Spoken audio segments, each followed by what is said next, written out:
Chat the Summer Splash 2025's Overwatch 2 tournament. My name is Neotainment, and I'm joined by, Sleeping. and we're bringing back to you the losers bracket for day 2 of the Overwatch tournament. Today we've got some decently lined up matches. First up, we're going up with Highlanders against Take TP, which is one team we've only seen yesterday in the winners bracket, but Highlanders have yet to be seen, but they've made it pretty decently far. What are you hoping for in this tournament, Kenny? Honestly, I'm hoping for some really close matches. I seen the games last night. There was some great victories and some pretty big losses, but there was a lot of fights where it was just hard to tell. And I like seeing that mystery, seeing where things are gonna go, and not being able to see where they're gonna go. It's just the excitement. That's all I want to see. Absolutely. So while we're waiting for the teams to get ready and pick up their bands, I'm just gonna go over what I think Take TP is gonna take. Like, just hope my hopes for what they're gonna choose to do during this certain matchup. So it looks like we're gonna go into over to Basan, and I'm really hoping to use more so a Ramatra into a Symmetra TP situation with the simple core of Kiriko Lucio, along with some other hit scan DPS. Just allow them to have that versatility and that quickness and agility that core allows them to have. Yes, And right before honestly. we get into the matchups and look into their uh, look into what they what they want to put their composition to. I'm going to remind all of you to go !Summer Splash 5 Discord just to go into and check in what we have available. We have a lot of giveaways. We have a lot of casual games. So if any of you are interested and you want to have fun, just join into that Discord server and you'll be set for life. I'm going to queue back into this. Yusan Temple is a bit of a tricky matchup. Going into the first little shrine part, I'm really hoping, like I said mentioned earlier, that we're gonna have that same TP composition, or at least perhaps a dive composition, so you can have a little bit of versatility, a little bit of verticality when you want to go up and down for the high ground. See what side of the map, or what lane you want to control. It's gonna be a really fun matchup. Yes, we can see here with the team comps, there is gonna be, yep, a TP. That's what we see. Okay, we're gonna see some quick movements here. Lucio's on both teams. Pretty heavy into dive is what I'm noticing here. Very similar team comps from both sides, so it's gonna be really interesting to see who comes out on top on which role and what position. Absolutely. It looks like they've been taken to the top lane. See if they can get a little bit of context starting off from there. We're seeing Hazard playing it a little safe. We see the Sojourn's getting little shots here and there from the back line. Okay, we see a bubble pushing him back. Seems like who's looking for the first pick here.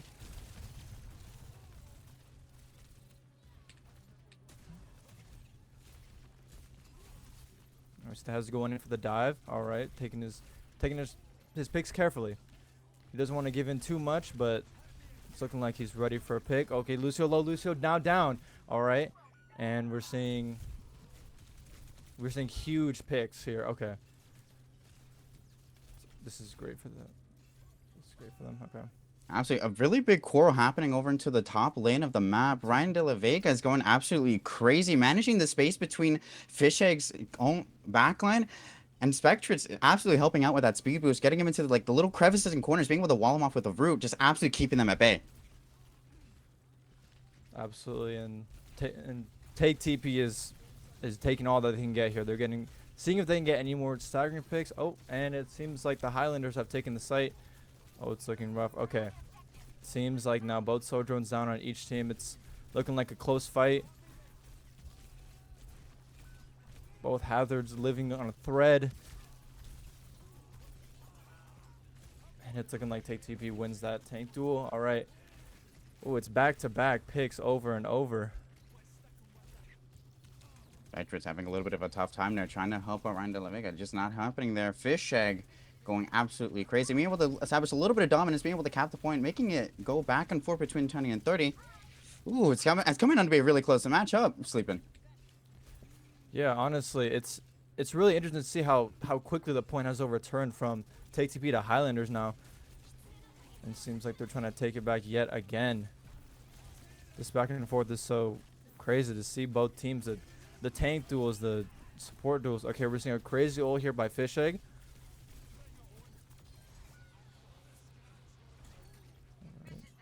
Absolutely. Oof, we heard a.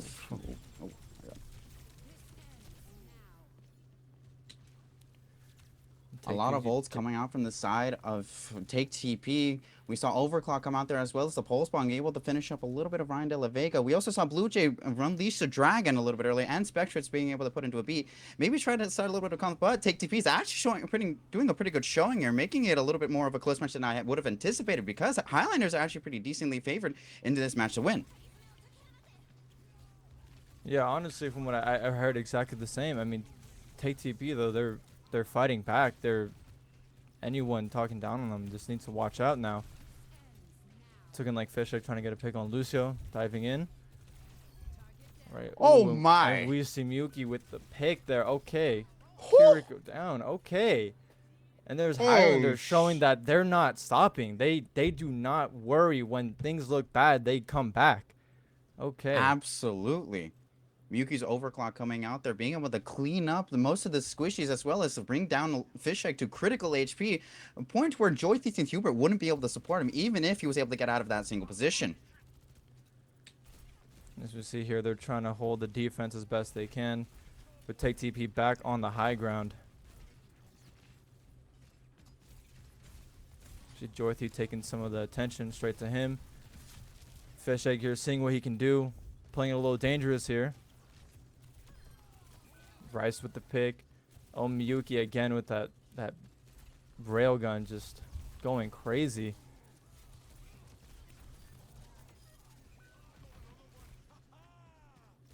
And Fish Egg, just when you think Fish Egg might be a bit of danger, he manages to get a pick here and there. Although now it seems the dust settled and it looks like Highlanders is in a really good spot here to win this round. Islanders are absolutely a critical spot. And so it looks like it's going to come down to one single last fight and get into a little overtime. There is a little bit of contention, but is it enough to get overtime? And it is. Okay. Oh my. Highlanders holding it down with ults, throwing everything to maintain that victory. Wow, what a close round that was. Absolute critical showing here. It's a lot more closer than I would have thought, Sleeping. So Take TP yesterday had a pretty difficult time against some pretty intense teams. However, they're putting a really good fight against the Highlanders right now, especially when they're running very similar compositions. We still see here that it's that same core support duo with the Lucio and the Kiriko. Like I mentioned earlier, that versatility is absolutely crucial for what you want to get into certain situations. You want that speed control, and you want the Suzu to be able to get you out of difficult situations. So Hubert himself would be able to swift up out of there if it seems a little bit too dangerous, as well as get Fishik out if it need be. But it looks like we're going to be mirroring compositions here, which is nothing we wouldn't really want to see, but it's Busan. It's understandable. You want to at least have a really, really good chance, have a phenomenal matchup here. Absolutely. Yet again, with these very similar comps, however, you never know. Just a change of scenery can change entirely people play. Oh, and we see the first pick already, Miyuki, yet again with that railgun, taking down Cats. Miyuki again on Rice. All right, and we see how the Genjis have gone down, or at least Rice. And it seems like TP is going to have to reset after this interaction. Actually, a pretty decent engage. Unfortunately, Take TP not being able to pull through, and make sure they can at least claim the objective. But we're still pretty decent standing. It's just the first few seconds of the matchup. And I'm having pretty good hopes for Take TP. They're showing really strong ult economy here. It's not looking too one-sided. Highlanders is ahead by a decent bit, but it's not by that much. Take TP has more than enough fuel in the engine just to keep going. Indeed, especially with that hazard ult, that can change the entire course of a fight within the blink of an eye. And we're seeing here the 1v1s yet again. Fish Egg just clinging on the life. Miyuki again with the railgun pick on Cats. Fish Egg with the pick on Blue Jay. Here Miyuki looking for another pick. Doing what they can here. Oof. There's TP with the cleanup. All right. A lot of cleanup coming around from the side of Take TP. Rice putting an absolute lurk, making sure his team stays on top. And like I mentioned before, the ult economy is looking pretty decently even. Fish Egg even is more closer to Downpour than Ryan De La Vega is. So TP is actually in a really good standing here, even though it's more so leading toward the sides of Highlander. Yes, indeed, though. Spectrix is very close to his beat drop. If he gets that, perhaps we'll see Fish Egg's ult be entirely denied. We don't know yet. We're just gonna see how this goes down once they take this fight. There's the old. Alright, and there's that beat. Spectrix with the pick on Joy Thief. Spectrix again with the pick on Rice. And it looks like Take TP is going to have to settle back after this. Though they do have 3 ults again. Talking about the ult economy you mentioned. They're really going to be taking that into account in this next fight here. As Fish Egg tries to hold on just a little bit longer to take the edge on the percentage. Absolutely phenomenal dissection. It was looking more so in the favor of Take TP, especially when Downpour coming in so strong. But Brian De La Vega being able to build his just in time, counter back, it added a lot to it. It's still a Spectritz putting beat Azalea, putting in Kitsune Rush, and made it more so on the side of Highlanders. Highlanders were able to take more engagement, more aggressiveness in that one single fight, and it led to them flipping the point here. Yes, honestly, and without Rush, without B, it's looking like Rice, Cat, and Cats can both make huge plays with their ults, both Blade and the Railgun.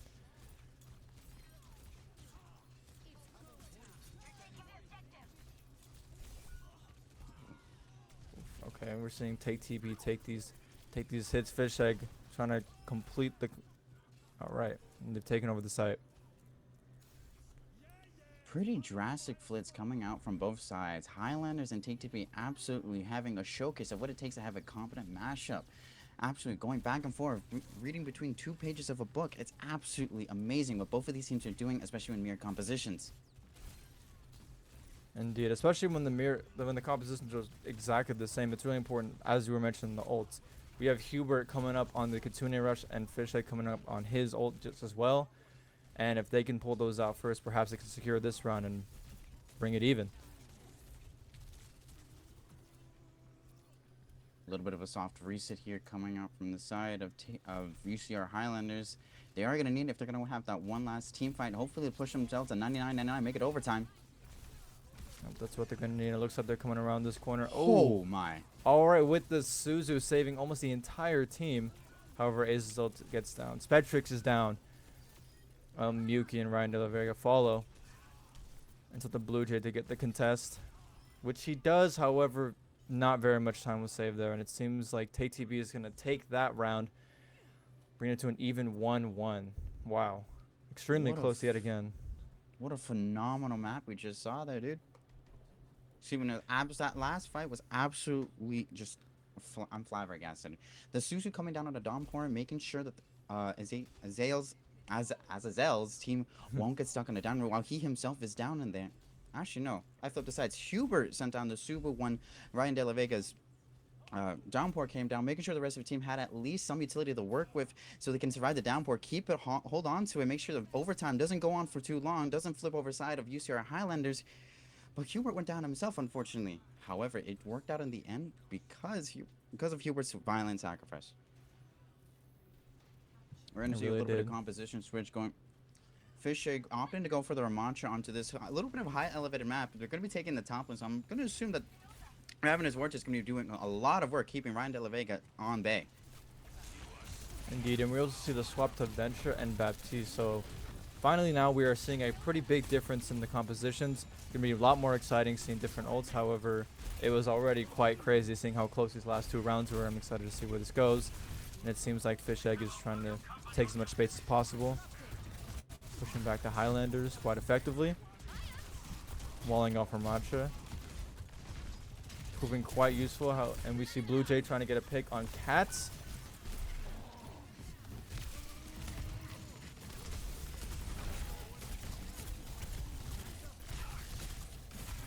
The tanks are locked into this duel as Cats gets picked out on the side. It looks like she's gonna possibly make it. Okay.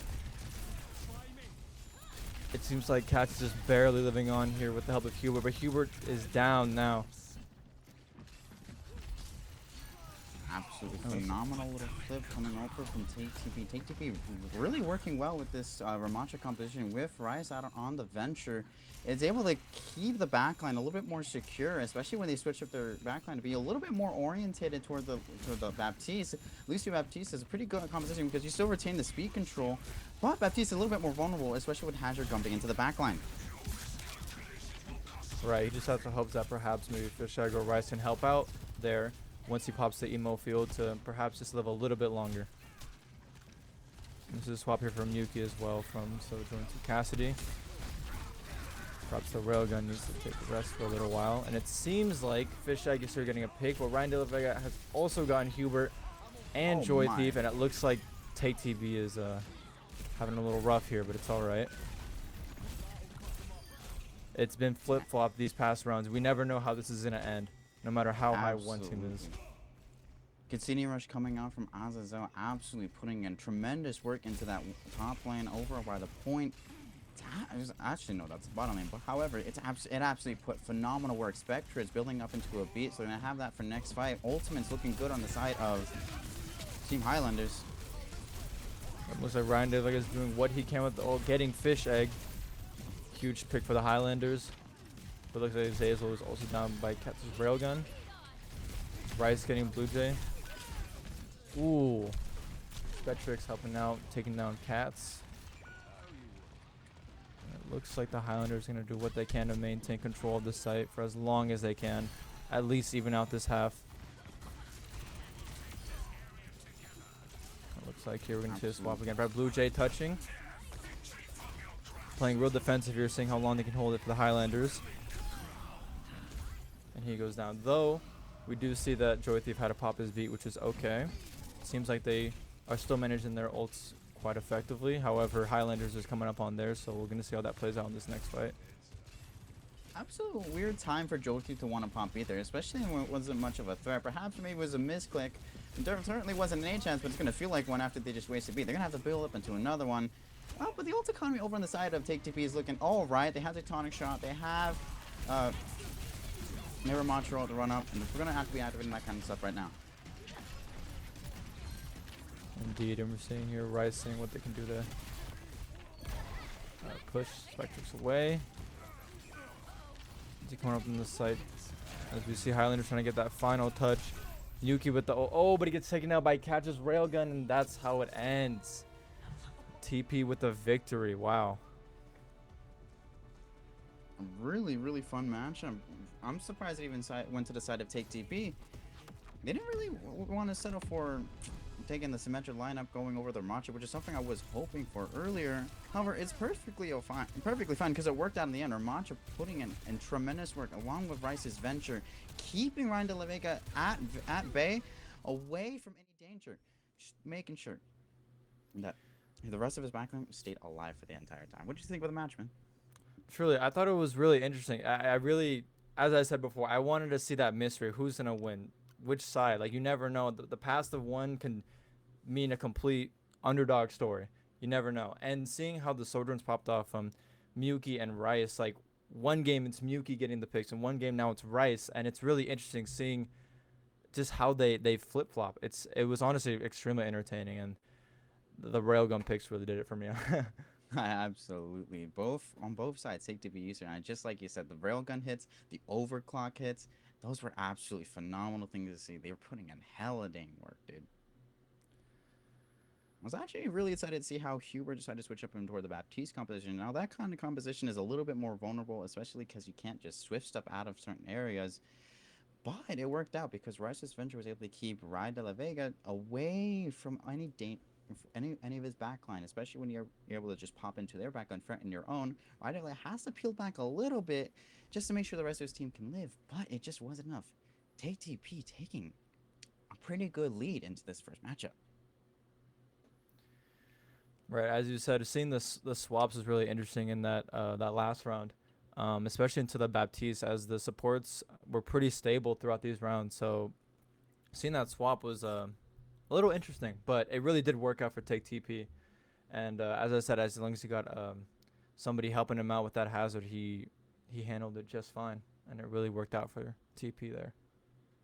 Absolutely. Something I was hoping to see more so on the side of UCR Highlanders, that they switch up their maybe the mirror the Ramancha composition, because Hazard, as good as their Hazard is, I would really hope to see that they go more so into a brawl composition instead of letting Hazard jump around the map and leave his teammates. Miyuki and Blue Jay do putting in absolutely great work. I would hope to see a little bit more from Blue Jay, but they honestly put a lot of great work onto the Genji being able to dive along with Ride the Vega.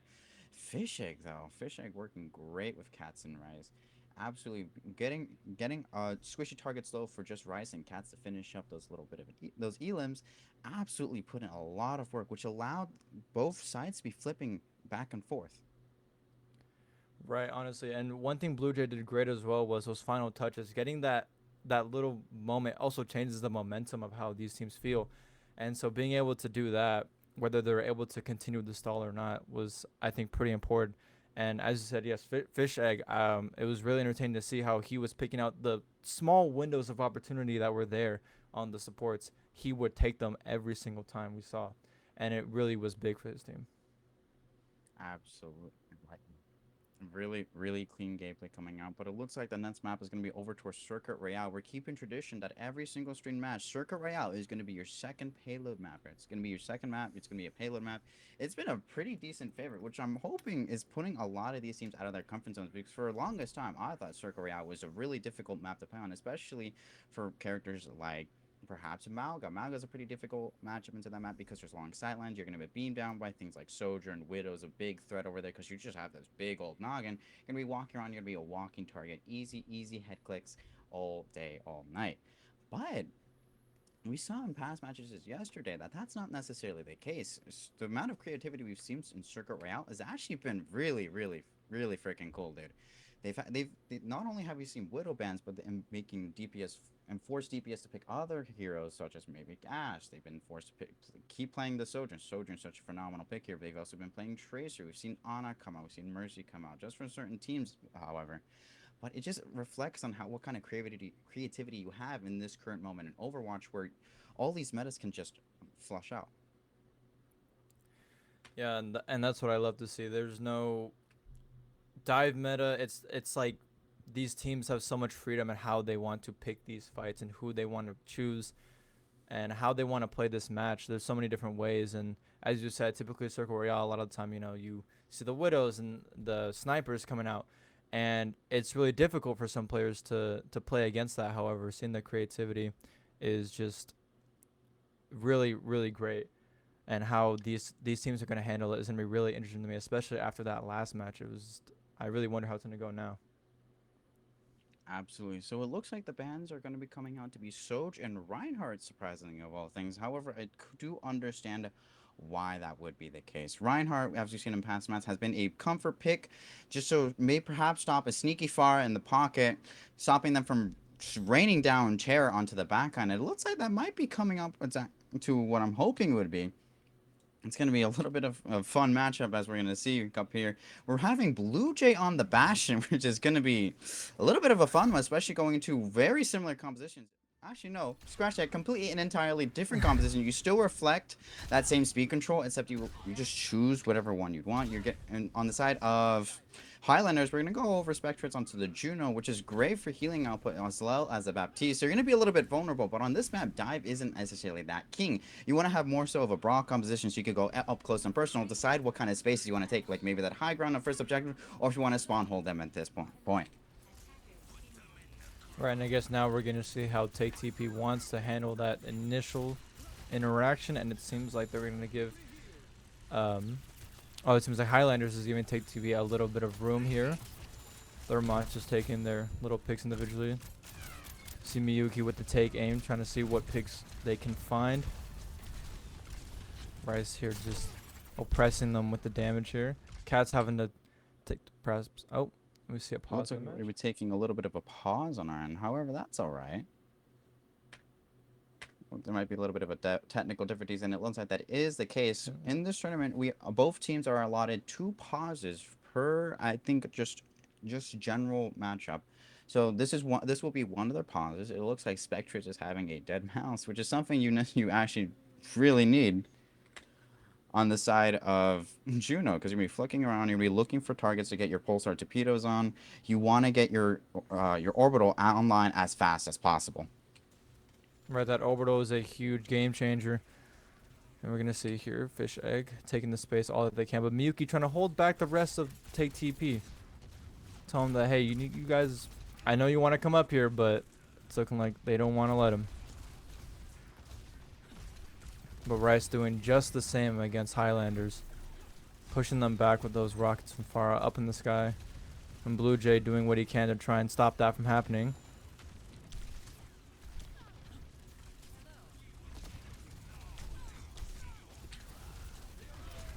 The Ramachas are having a tough duel here. See, both sides pretty even here. Cart stalled. And we see Blue Jay with the turret mode coming out. And Fish Egg still able to present himself up front. We see Miyuki with the pick on Cats. Okay. And it's going to take TP's and have to take a step back here. Miyuki getting all the staggers that they can. Absolutely nasty shot onto Cats by Miyuki, picking a headshot with his take aim, as well as the explosion damage able to finish off that pick, making Cat switch over to the Cassidy, making a little bit more of a brawly matchup. But we do see that Highlanders are taking over that high space and Window coming out just to secure that space in general. Yeah, and we're seeing here Cats now swapping the Cassidy, seeing that perhaps the Widow wasn't working out too well, and that's totally okay. We're seeing this swap and how it works out. And oh, it looks like Ryan De La Vega gets 2 picks on Hubert, Cats, and Blue Jay taking down Rice, and now Joy Thief is down. It seems like Highlander did well here. Absolutely late beat coming out from Joy Thief. Wasn't able to protect Hubert from going down in that certain fight. That led to a little bit of dissonance from there, but it just wasn't enough. Cats receiving the beat, however, just being decimated by Ryan De La Vega. It's looking like a really difficult just start to this, even though they pushed the payload just a decent bit far up. Right, they really did. They had some momentum there, and I'm a little curious as to where they've gone, but it's totally okay. There seem to be switching comp subs, seeing how it's going to go. Joy Thief now on the Juno, seeing that Hypering is what they need. It looks like Rice got the pick on Blue Jay. It's looking like these swaps is perhaps exactly what they needed. Cat's taking down Miyuki, and with the marksman down, it allows the take TP to have much more freedom in their space, pushing the cart far and quick.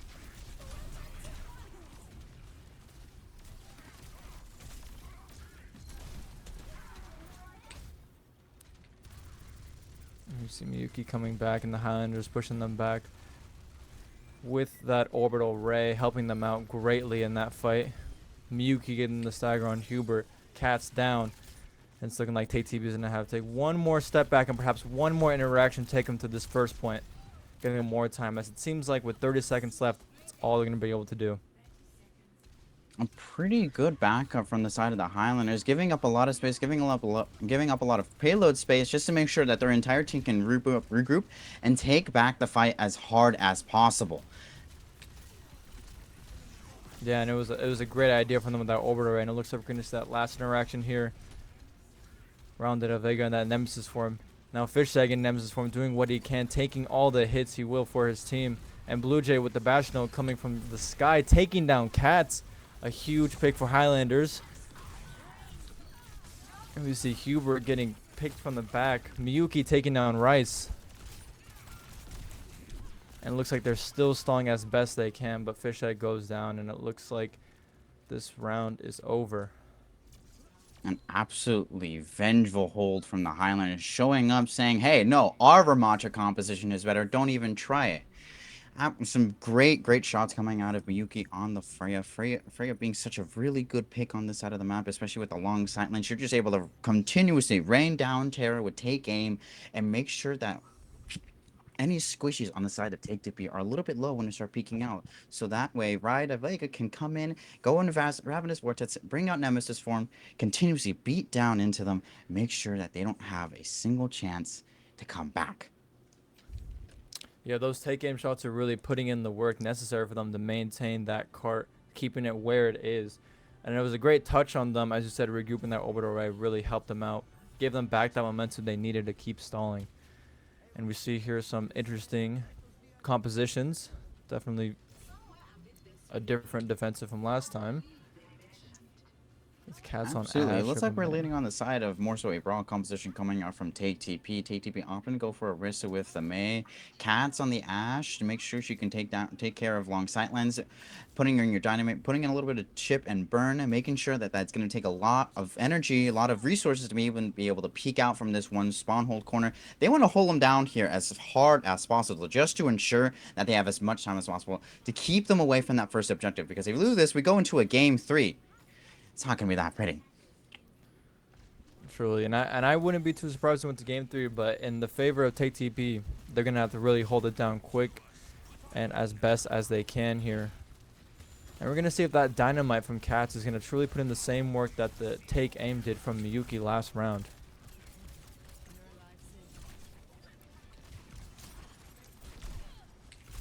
We see both marksmen doing what they can with their shots here.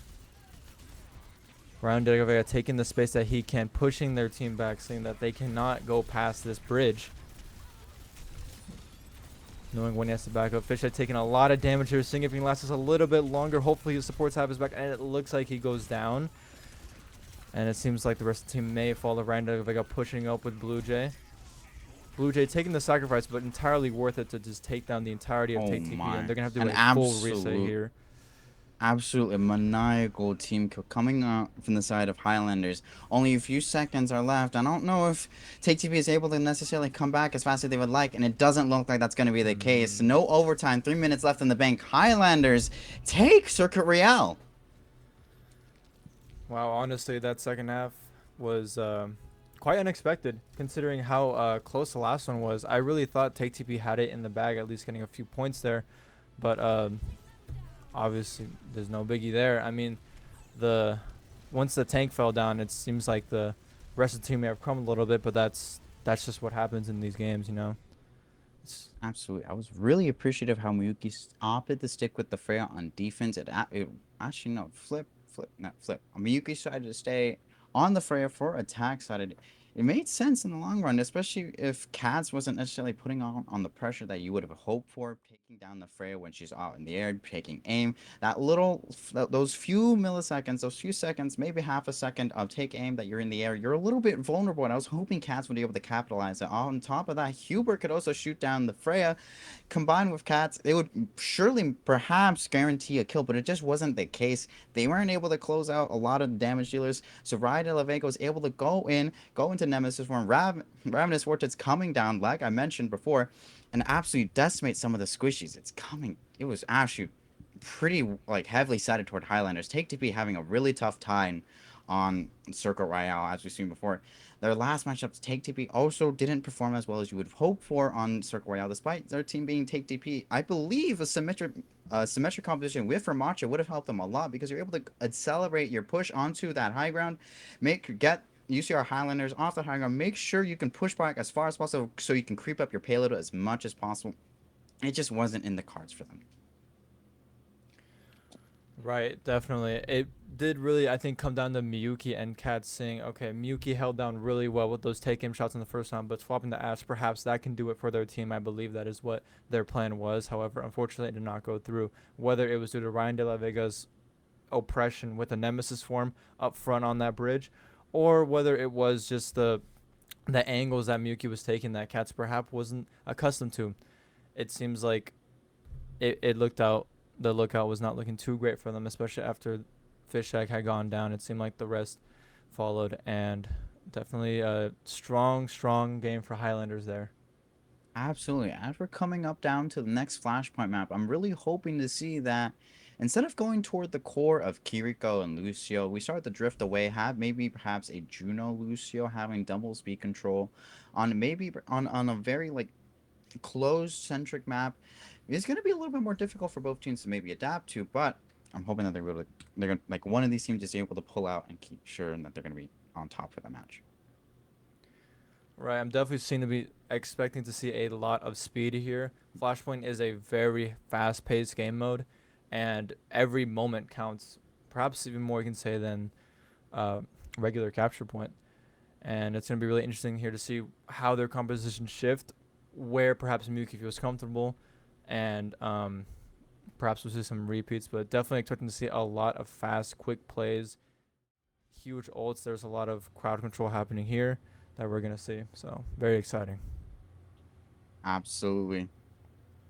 As we come down to the wire, I'm really hoping to see more so brawl compositions, perhaps maybe JQ, especially on her map, but more so, I want to see a Malga. Malga would be absolutely phenomenal. I think it would be very fun to see in this kind of matchup, where Take TP perhaps want to maybe keep on the Symmetra, take TPs all over the place, manage the space effectively, That's just something I want to see. I want to see a little bit more versatility coming out from both these teams. Where it looks like we're sticking to hard meta instead of just letting the meta flourish in this current state of Overwatch. Indeed, it seems like we'll be having some really similar comps, equal backlines on the Lucio and the Baptiste, and equal tanks. We're going to see the TP from Blue Jay and swapping to Tracer. So it's going to be interesting to find out how this marksman duel plays out with the Cassie and the Sojourn. As we've seen, the Railgun is extremely effective, but this is a different situation now, so it's going to be interesting to see what happens here. Absolutely. It seems like the teams are both dancing around the site. See who get a pick. Randall Vega switching targets here straight to the back line, pushing back, checking out on his team, pushing into Hubert. Hubert taking the jump. And it seems like it's looking a little rough, and Randall gets down, Spectric down, Azazel down. It looks like Take TP takes The the first site. site ending quite abruptly. Once Blue Jay went down, it was more so of a landslide coming onto Highlanders, taking TP, putting a little bit more dominance onto this matchup, making it look like it's going to be a lot closer than it was the last map on Circuit Royale. Absolutely great showing, as we see. Yeah, honestly, it was pretty sudden how that happened. This is like Blue Jay has now swapped to the Reaper pick. Hopefully gonna do a lot more burst damage to Fish Egg here.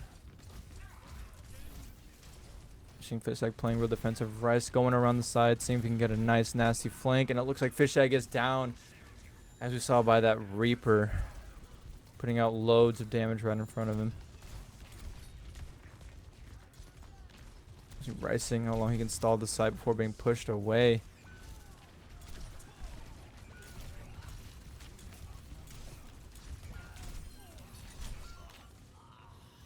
Seems like Rice is finally taken down. The site goes to Highlander.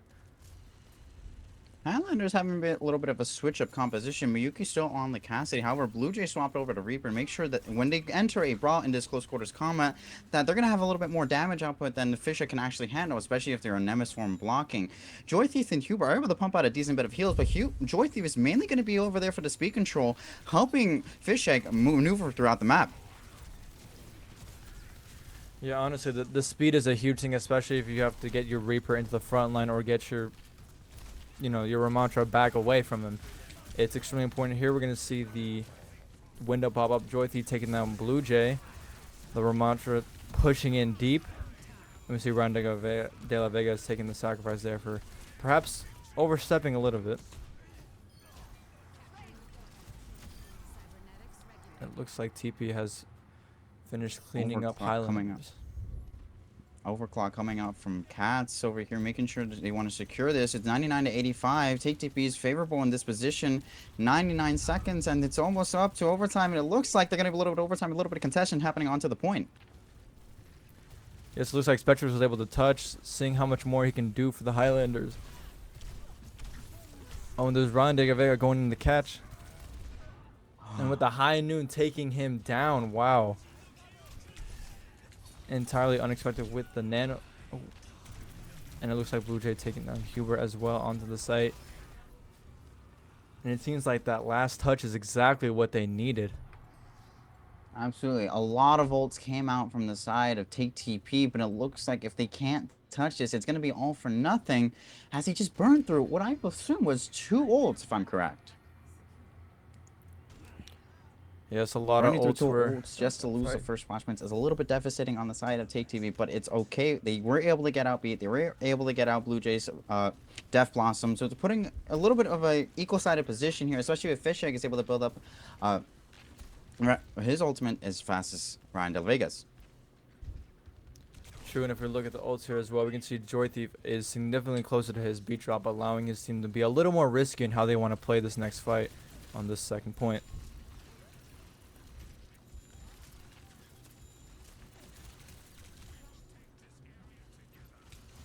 We're seeing both tanks take. We see Rice take a pick on Blue Jay very swiftly out of nowhere. And we're seeing Ryan see if he can do anything about that Genji. Seeing the oppression that he is applying, not allowing them to get on that site. Doing what he can to sustain, taking down Lamp. Pushing them away from their window. And we see Fish Egg coming up. Oh, doing what he can. But Ryan Vega's ult taking him down. Seeing if he can clean up.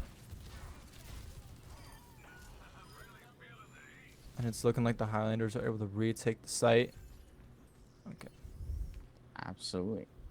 Pretty phenomenal flip that we saw here from the Highlanders. A lot of ults being pumped out. Fish egg burning through his, and also being able to build up in the last second and popping his just to secure more damage and secure more pressure onto the backline. Joy Thief and Hubert having the pop window and beat at the similar times, putting them really low in his support economy. As Spectrips is incredibly close to his own beat, and Azazel is going to be able to build his incredibly fast.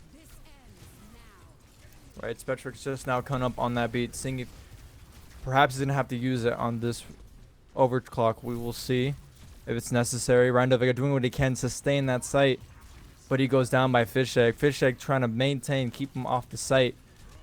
Take it for TP. Muki unable to get a pick with a high noon, but taking down Rice here with the flashbang. Joy Thief taking down Blue Jay. And Muki looking like a bit in a rough spot, but saved by the emo field. It looks like Joy Thief was able to clean a few of them up here.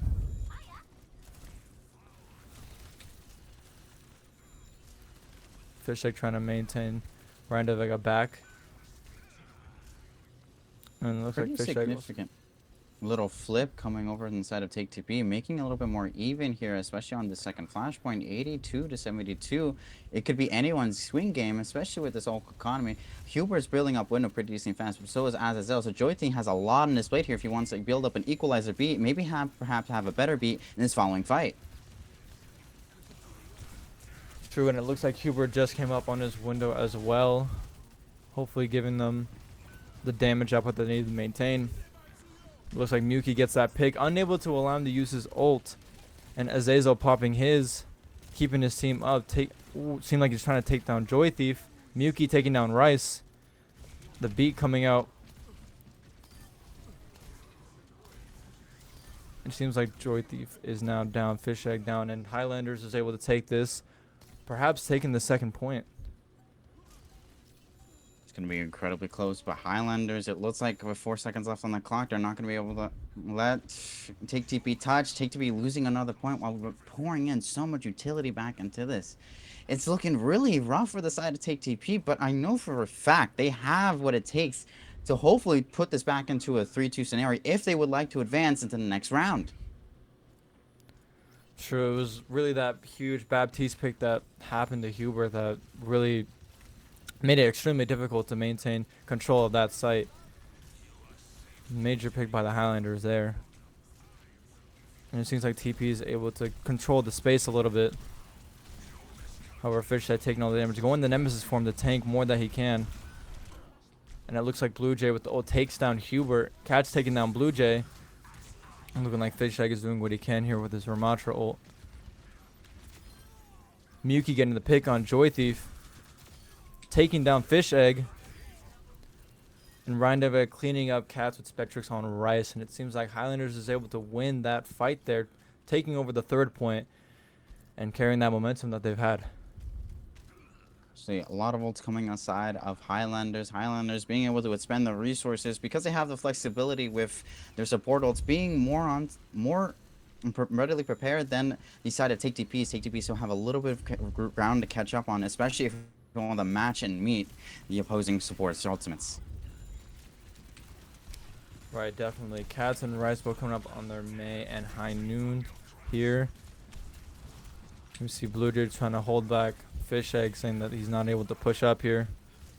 The May, while given a little bit of space, however, Highlanders is able to work perfectly just around that. The May all applying some pressure, taking down Blue Jay there. Fish Egg with the advantage, pushing up with a Ramatra, seeing if they take down Muki, and he does. Going for the Lucio push, attempting for the beat, and it works out great for them. Beat as well coming from the Highlanders.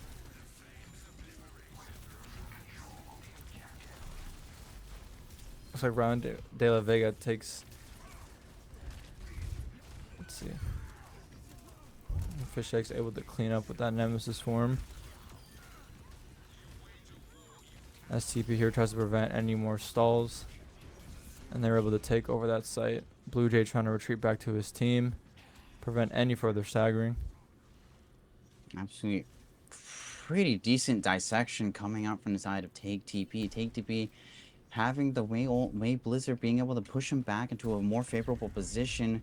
Joy Thief and Hubert burning their ultimates, but now they're on decently equal footing on terms of Highlanders. But Highlanders are going to be able to pack the point. Yeah, it's looking like Blue Jays coming up real close on his Death Blossom, and Cat's holding back here with this high noon. Unable to get a pick, but definitely creating space. Oh, and it looks like Miyuki is able to get two, pulling out that high noon to ensure that they take that site. And it looks like Highlanders is taking this round. Wow.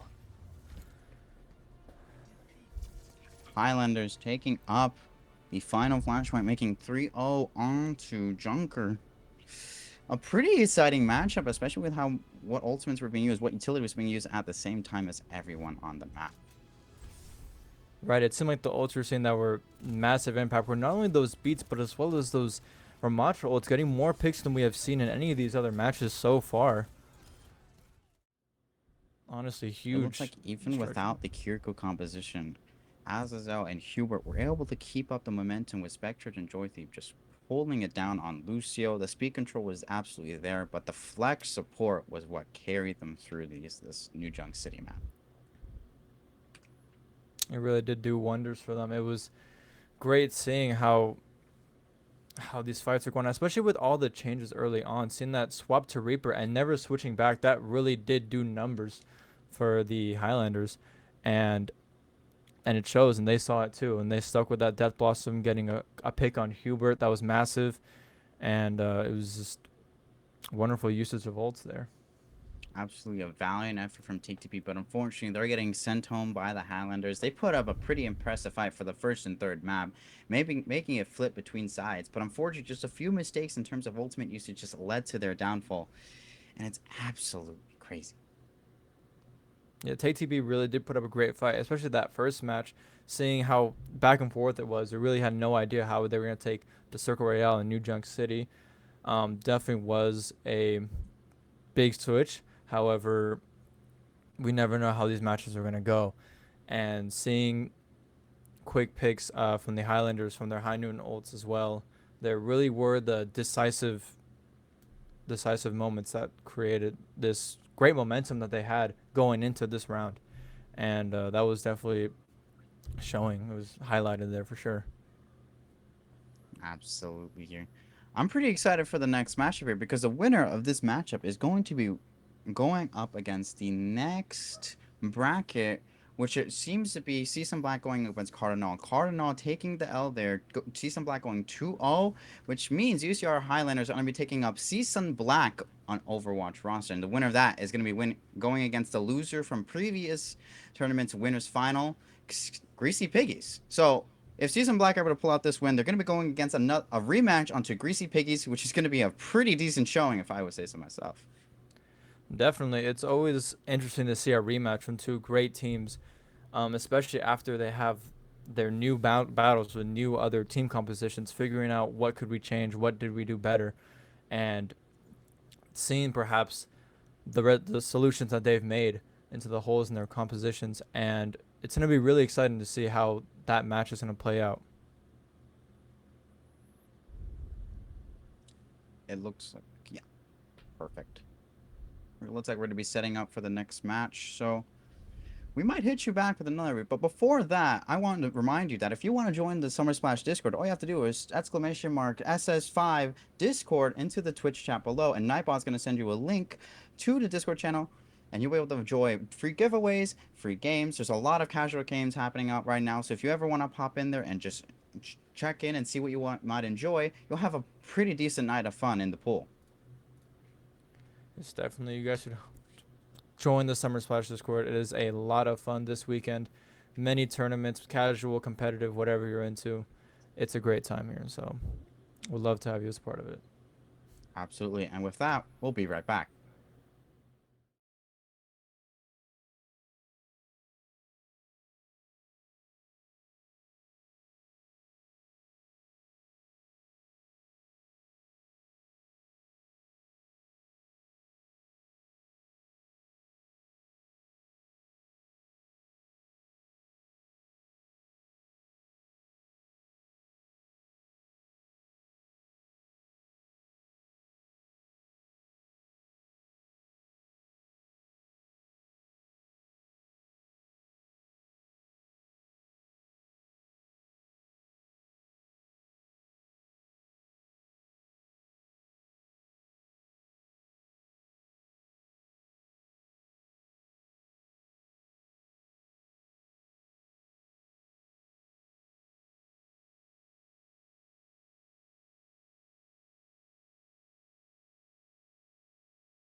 Welcome back, chat, to Overwatch 2's Summer Splash 2025's Overwatch 2 tournament.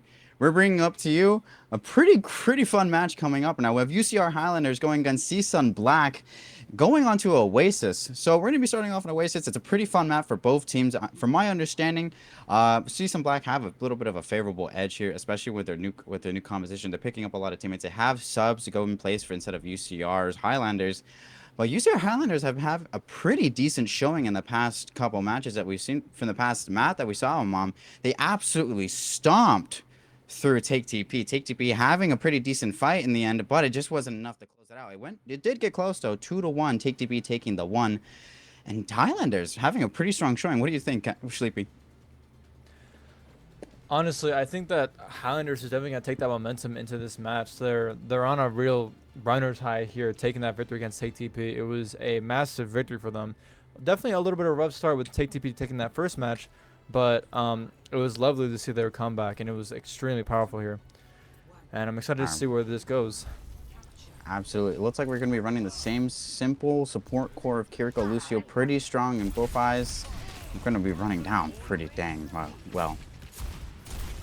Yeah, it seems like Blue Jay helping on that far, seeing what kind of oppression they can do. Interesting how Ayot's on the Genji, seeing what picks they get, and Blue Jay getting the pick on the Kiriko. Let's see. Looking for safety here and unable to find it. We see Ryan De La Vega seeing what he can do, taking the high ground, reaching out on the site. And it seems like Highlanders is able to take that first point. A first pick from Blue Jay going on to Shroom Shoop was absolutely critical for this first taking, but it's going to be going back and forth, at least on my eyes. I think it's going to be a very, an incredibly close matchup. Blue Jay is going to have a little bit difficult time, especially with Brunna getting the odds, swapping over to both pretty, aim-based targets over here. Definitely. Ayot swapped into the Freya is really interesting because we haven't really seen multi-marksman comps. However, Ryan De La Vega takes that pick against them. We see Blue Jay seeing what oppressions they can apply here onto CSUN Black. However, CSUN able to see if they can handle it, unable to on Mount Fuji side. And Blue Jay seeing what more they can do.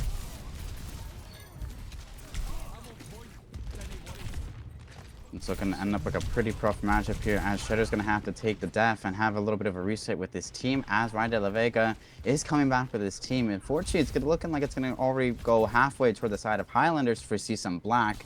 However, ult economy here is looking pretty favorable for the side of CSUN Black.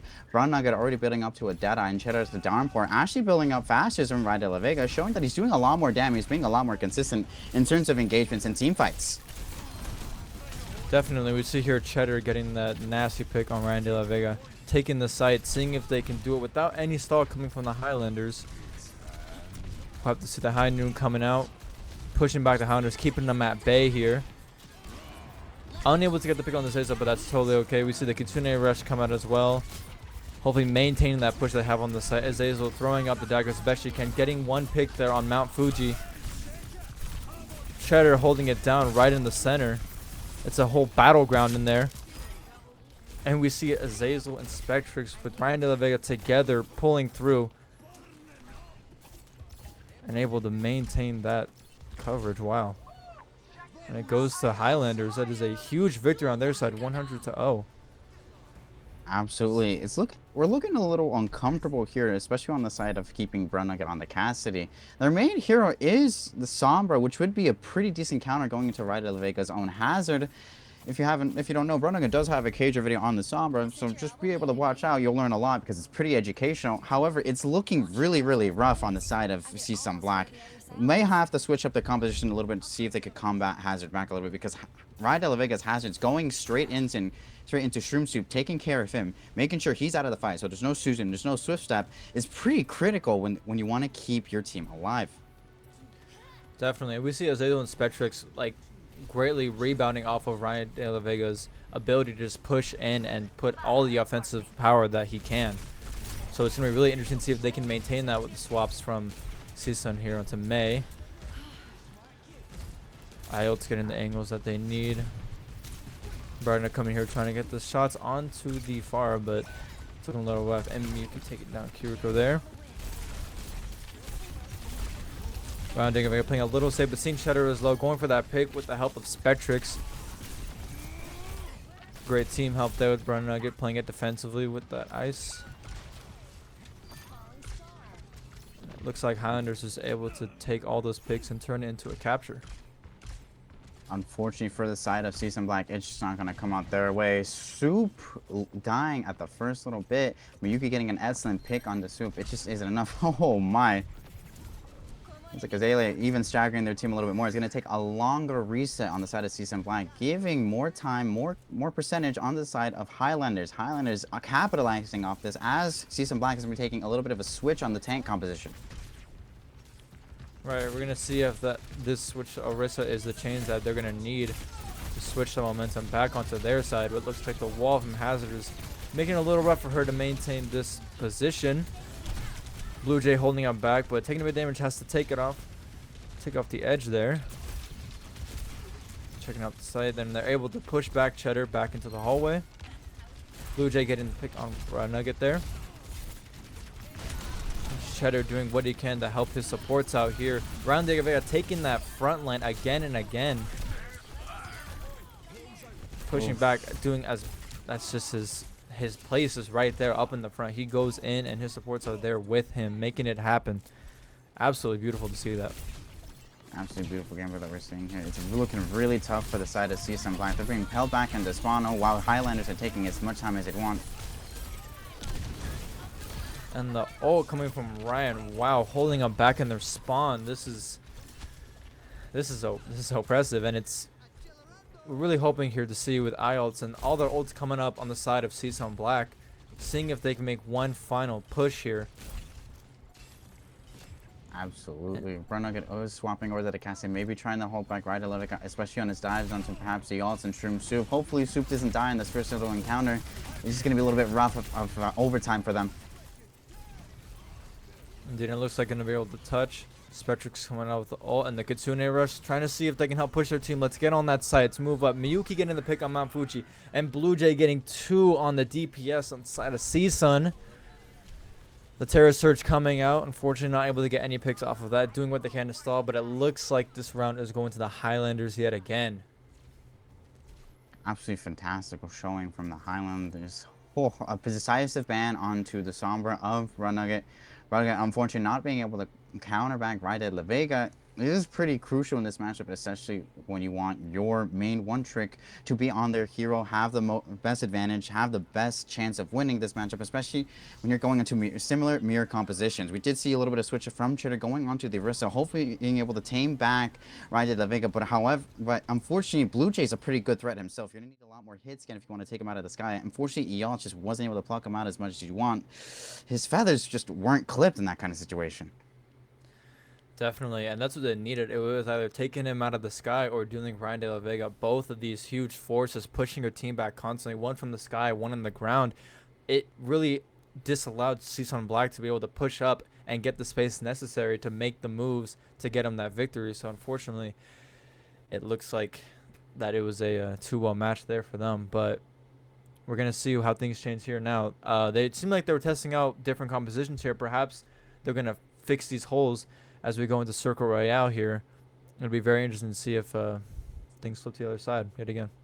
Absolutely. One thing I can admire from the side of Highlanders that Spectre was using beat defensively. On that last engage that we saw from Season Black, trying to rush in with Orisa, they had Terror Surge online. Spectre's preemptively beat it, making sure that none of his team could die early into the fight to make sure and maximize their odds of winning that last team fight, make sure there's no overtime that goes on for long, doesn't flip back to the side of Season Black, closing out Season Black, making sure they don't get to touch that side at all. Definitely. We see a lot of people in these series shooters min-max their ults, and sometimes that works against them. So it seems like playing it the other way around here was a huge play by the Highlanders, honestly.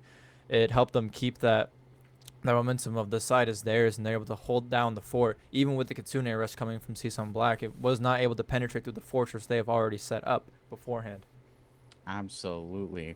Even before that, we saw Ride La Vega put root down onto the spawn of Season Black, maximum the amount of time they had to go over to 99, making sure, hey, we don't want them to get to 99. We don't want them to get overtime and get that last little contest. We want to hold them back as far as possible. So one thing Highlanders are really good at doing here is that they maximize the value that they're getting out of their ults. Blue Jay getting absolutely decent, like great pits coming out with his barrage. Right de la Vega when they're putting up root, it's getting critical value, more time for the objective, more less so than getting elims onto the actual point because most of them were still in spawn. But if you hold them back there as long as possible, they're not gonna be able to touch, not gonna be able to contest that point, which is something I'm really admiring here from the Highlanders. Right, and even in the previous match with Take TP, Ryan De La Vega was using his ult in exactly that way. He seems to really enjoy using the root to push forward what they already have, and not only to use it during the fight, but towards the end to continue, get all the staggers possible, and maintain the amount of percentage that they're gaining. And it honestly is really helping them out here. It means less fights for CSUN Black, less time for them to do something and to regroup, recollect themselves, make the changes they need, and push back yet again. And time is of the essence here for sure. Absolutely. I'm really enjoying this matchup right now. It's putting Season Black on their toes, making sure that they have to do whatever they can to stay into this fight.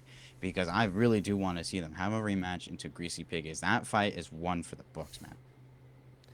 Definitely, I would love to see that, but you never know how these are gonna go. It's definitely gonna be very exciting to see how this plays out. Um, Perhaps now we'll see more of that creativity you were talking about on the team composition circuit royale. We shall see as we're going into this match. Absolutely. We're keeping up with the typical sightline. We're keeping up with tradition of having Circle Royale being your payload map, which is something I love to see. I'm not getting tired of this map despite doing it for 6 matches in a row, man. It's still so fun to see how teams are like just approaching the first point, whether they want to spawn hold as much as possible, whether they want to control that high ground, and how the offensive teams are going to tackle down that high ground. We saw in yesterday's match that Mago did come out, and Mago was actually incredibly effective in getting the opposite team off the high ground, making sure they can't necessarily control it as well as they would like. But we do see a swap coming out from CSUN Black. They're going to be subbing in Valentine over for Yawns. Valentine should be the resident hit scan player, which makes perfect sense since we see Valentine going over for the Widowmaker in this kind of sense. Brunugget, now that Sombra is not banned, he's going to be able to stick onto his main agent. He's going to be able to force it, but he's going to have a really good chance to try to play. Right, and we're gonna see him hopefully shine here. He was not able to last match, of course, as we mentioned for the bans, but this time we'll see if that's truly what CSUN Black needed to take this. Now the team compositions are drastically different here. Now one hero matching another. Yuki back again on the fray on the sub, seeing that it worked perfectly great in the match before with Take TP. So it's wonderful to see that they're gonna stick to it and maintain those take aim shots that got them the victory before. As we see here, Cheddar taking the space that they can. Bro Nugget trying to get some hacks we can hear. The take aim shots being oppressive as always.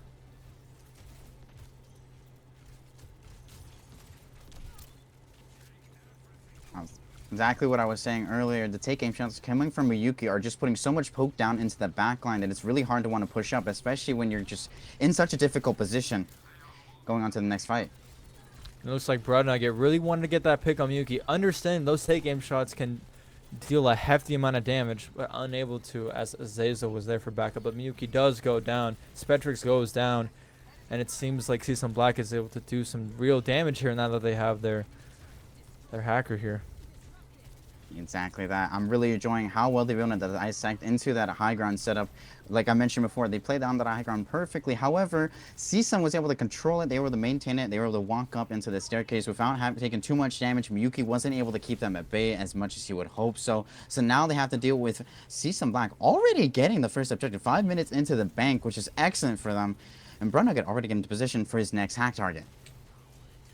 Right, and he's slowly come up with that ult too, and perhaps Highlanders is not going to be ready for that. You see Blue Jay also making the swap to Summer and Miyuki going to Sojourn. The compositions are starting to mirror themselves a little bit, but we see here the picks are coming out from CSUN Black again and again. Both supports on, and it seems like all of Highlanders is falling apart here as they take that second team fight. Wow. Absolutely. Only one ult being invested by Shroom Souping, the Kitsune Rush. An absolutely excellent call coming out from Season Black, making sure that their ult economy is flourishing while Highlanders are having to switch the composition out, which means they're building up less ults. They have to take a little bit more time to get their perks. We see Spectrips and Isaiah having to switch around. A window did come out for Azazel. However, it's an EMP huge coming out from Brun Nugget. Wow, and it looks like it dealt a massive blow to Highlanders here, getting pick after pick.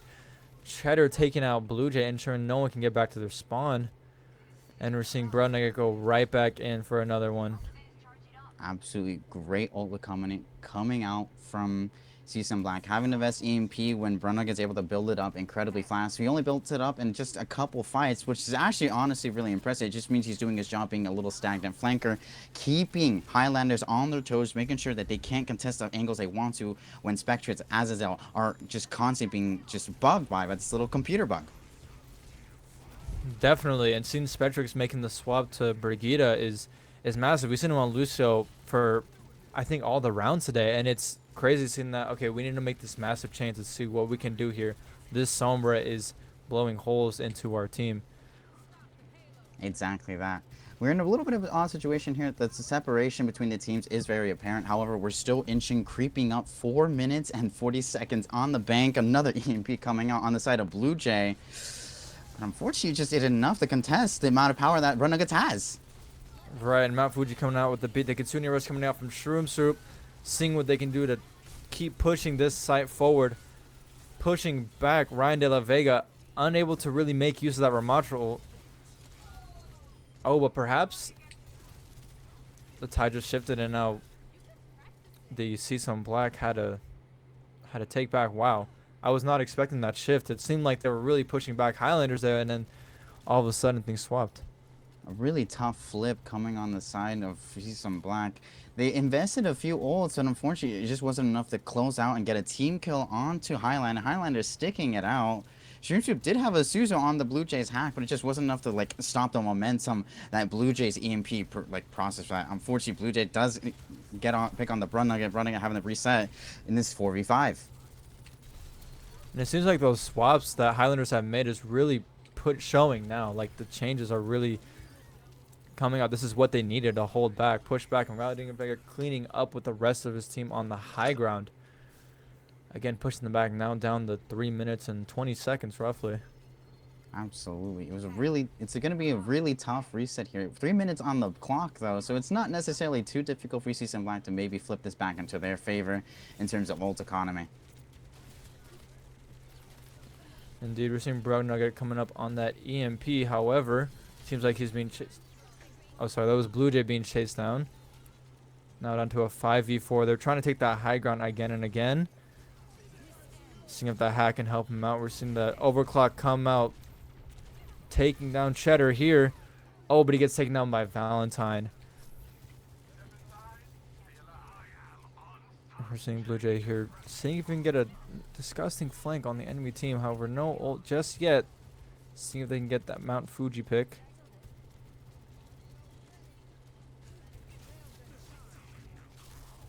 Pretty unfortunate reset. Cheddar did die in the previous fight, so they're just inching forward the pilot as much as they can. It does look like it's reaching pretty close down. It's not going to be necessarily a C9. They're going to be able to contest at the last minute, and it's going to... Ooh, overclock coming out from Valentine, putting a little bit of a showing for Highlanders. Definitely going to try and get that final push or get all the picks necessary to not let them regroup just one more time, because they need this push here. All the time they can get might be necessary if this goes into overtime here. And the Kitsune is coming out from Shroom Soup. Perhaps going to be what they need to finalize this. But the Terror Surge coming from Cheddar. Brought in again to pick on Miyuki. But the EMP coming from Blue Jay seems like it might have shifted this. But it seems like that might not be the case here. Round Digga Vega making that final push.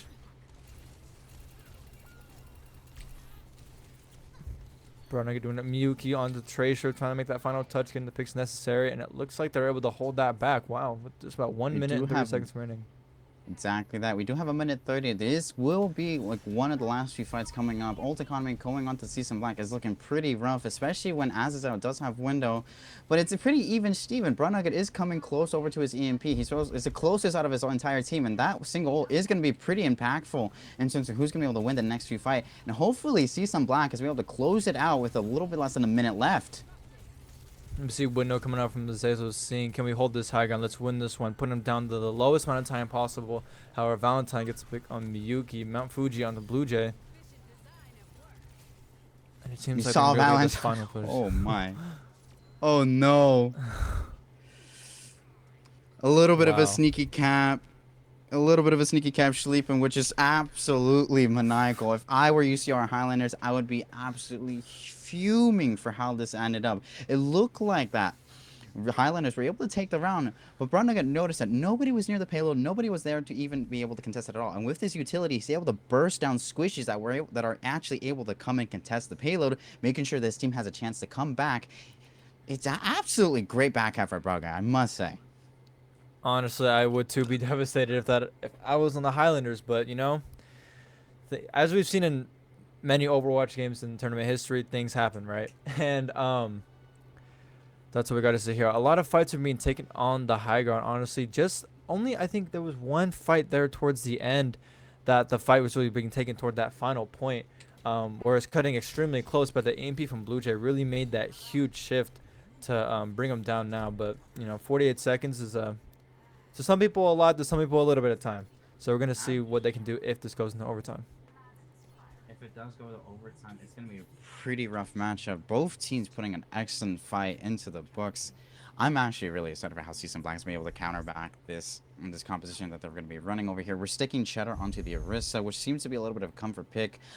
Yesterday, we did see him on the JQ, which actually was really phenomenal into a Malga composition going against Greasy Piggies. Definitely. I like to see Spectric still in that Brigida, making sure that Bro Nugget gets the least amount of access to his team as possible, pushing him back. As it seems to have been working them before, but now starting out with that comp, you might see a bigger change here. As we see Miyuki being saved by Spectrix.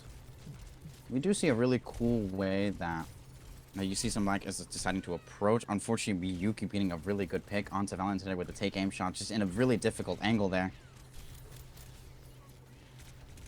And you need to see with access to Bro Nugget's skill on Sombra that instead of taking the pick by pick an Ash or a sniper versus Miyuki and the take aim updraft, we see her Miyuki getting hacked each time that they updraft. It's making it much more difficult for them to take the shots that they need to push back the enemy team. Wow. A fight that looked like it wasn't going to be in the favor of Seasun Black actually flipped. Seasun Brunugget getting a very good trade onto Miyuki, putting him on the edge, putting him on fear for his life, allowed Seasun Black not to have as much poke onto their own backline, which led to them being able to convert the fight despite losing Valentine very early on. Right, it's really crazy what a Sombra can do when they're enabled like this. With those hacks and Ryan being pushed back when his team is getting distracted by Sombra, he has to walk back as well. And Cheddar taking that space, saying thank you to Bro Nugget for allowing me to push up here. And it looks like the windows are coming out from both Baptistes on each side. Bro Nugget seeing if he can apply any more pressure from the back. Cheddar getting a pick on Azazel, but going down by Ryan pushing up with Nemesis form. Coming here, pushing the back lane back off the bridge. Creating all the distance as possible, as we always see him do. He's great at that. Bro Nugget still being a little sneaky menace. EMP is online, so for the next fight that does occur, they are going to be able to have a little bit more utility to counter out back a push. He's struggling to be in this backline right here. Yeah, it's looking like he's doing everything he can to survive. Miyuki here putting the damage out front yet again. Now not being bothered by Bro Nugget and Blue Jay being able to take him down is a huge win for them. However, Cheddar with that Terror Surge. Huge impact here. The beat coming out from Mount Fuji, maintaining Season Black's push here. We're seeing Blue Jay do what they can. Going invisible, but it's looking like Ryan De Vega is cleaning up with that ult. Oh, and it's looking like Bro Nugget wins that Sombra 1v1 by a hair of health. I'm sorry, Oh but did you see wow, that? Wow, 4 HP at some wow. point and is able to survive. Oh, Brunniga putting on an absolute show in front of Blue Jay, making sure that Blue Jay needs to watch the Cager video if he wants the best of his own agent. It's really those slight differences that matter most here, as they're able to truly hold that down, barely winning that. Okay, EMP on the side of UCR Handland. There's going to be a pretty good ult to combat what Season Black has. Hopefully, Cheddar's able to activate reinforcement. EMP coming out though. Looks like that AMP is able to get them one pick there. However, him going down immediately after is not exactly what the Hounders want.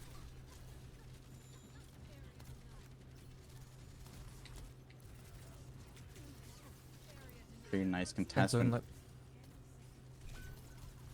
looking at the Highlanders are putting out all the stops that they can to push up.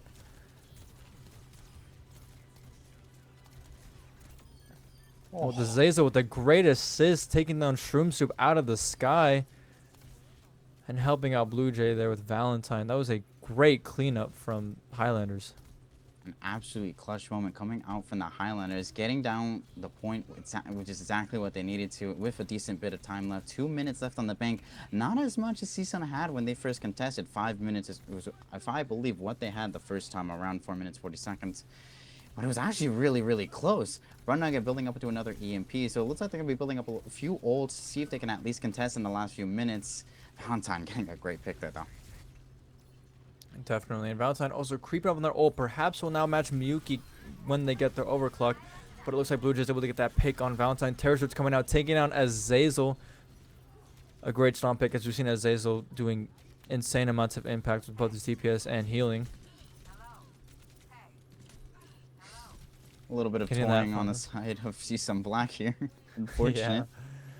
But a very good stagger that was necessary for CSUN Black to at least stabilize, organize their thoughts, see what ultimates they have online. They do have 4. They have every single squishy online, while on the side of Highlanders needs a little bit more time to build them up. But they're going to have 5, which, on terms of this economy, it's going to be a little bit rough for CSUN Black. However, I do have faith that Cheddar's been able to build up his ult incredibly fast, especially with the damage he's putting out. And we're seeing the EMP come out yet again. And wow, it just looks like Season Black has cleaned them up. That was an extremely quick fight. Incredibly quick fight. Brawn Nuggets EMP coming out, as well as Shroom Soup's window, making sure that the Highlanders have nothing that they have in their pockets to contest it. They had the burn through Brigida ult, and unfortunately, that's a pretty phenomenal ult, especially when you want to be able to stay alive with the rest of your team.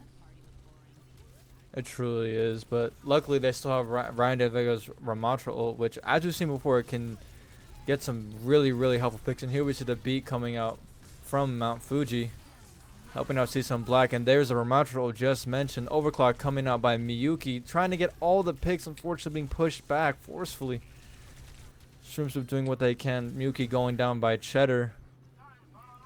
And Ryan being in a rough spot here, having to deal with Bro Nugget and the other Sojourn, and yeah, it's looking a little rough. Final EMP brought out by Blue Jay, touching, doing what they can. Azazel unable to make too much impact there, and that's where it ends. Wow. Wow, a pretty strong showing coming up from CCMA, clamping back onto UCR Highlanders, only allowing them 1 single point. Pretty phenomenal difference when you allow your one tricks on your team to actually have their free reign. Blue Jay not being able to contest what Brun Nugget was putting down. Just absolutely phenomenal EMPs coming out from the side of Brun Nugget. Coordination is a big part of running Sombra, and I think just see some Black's capability with Brun Nugget and communication with Brun Nugget was what won them out in the Sombra 1v1s.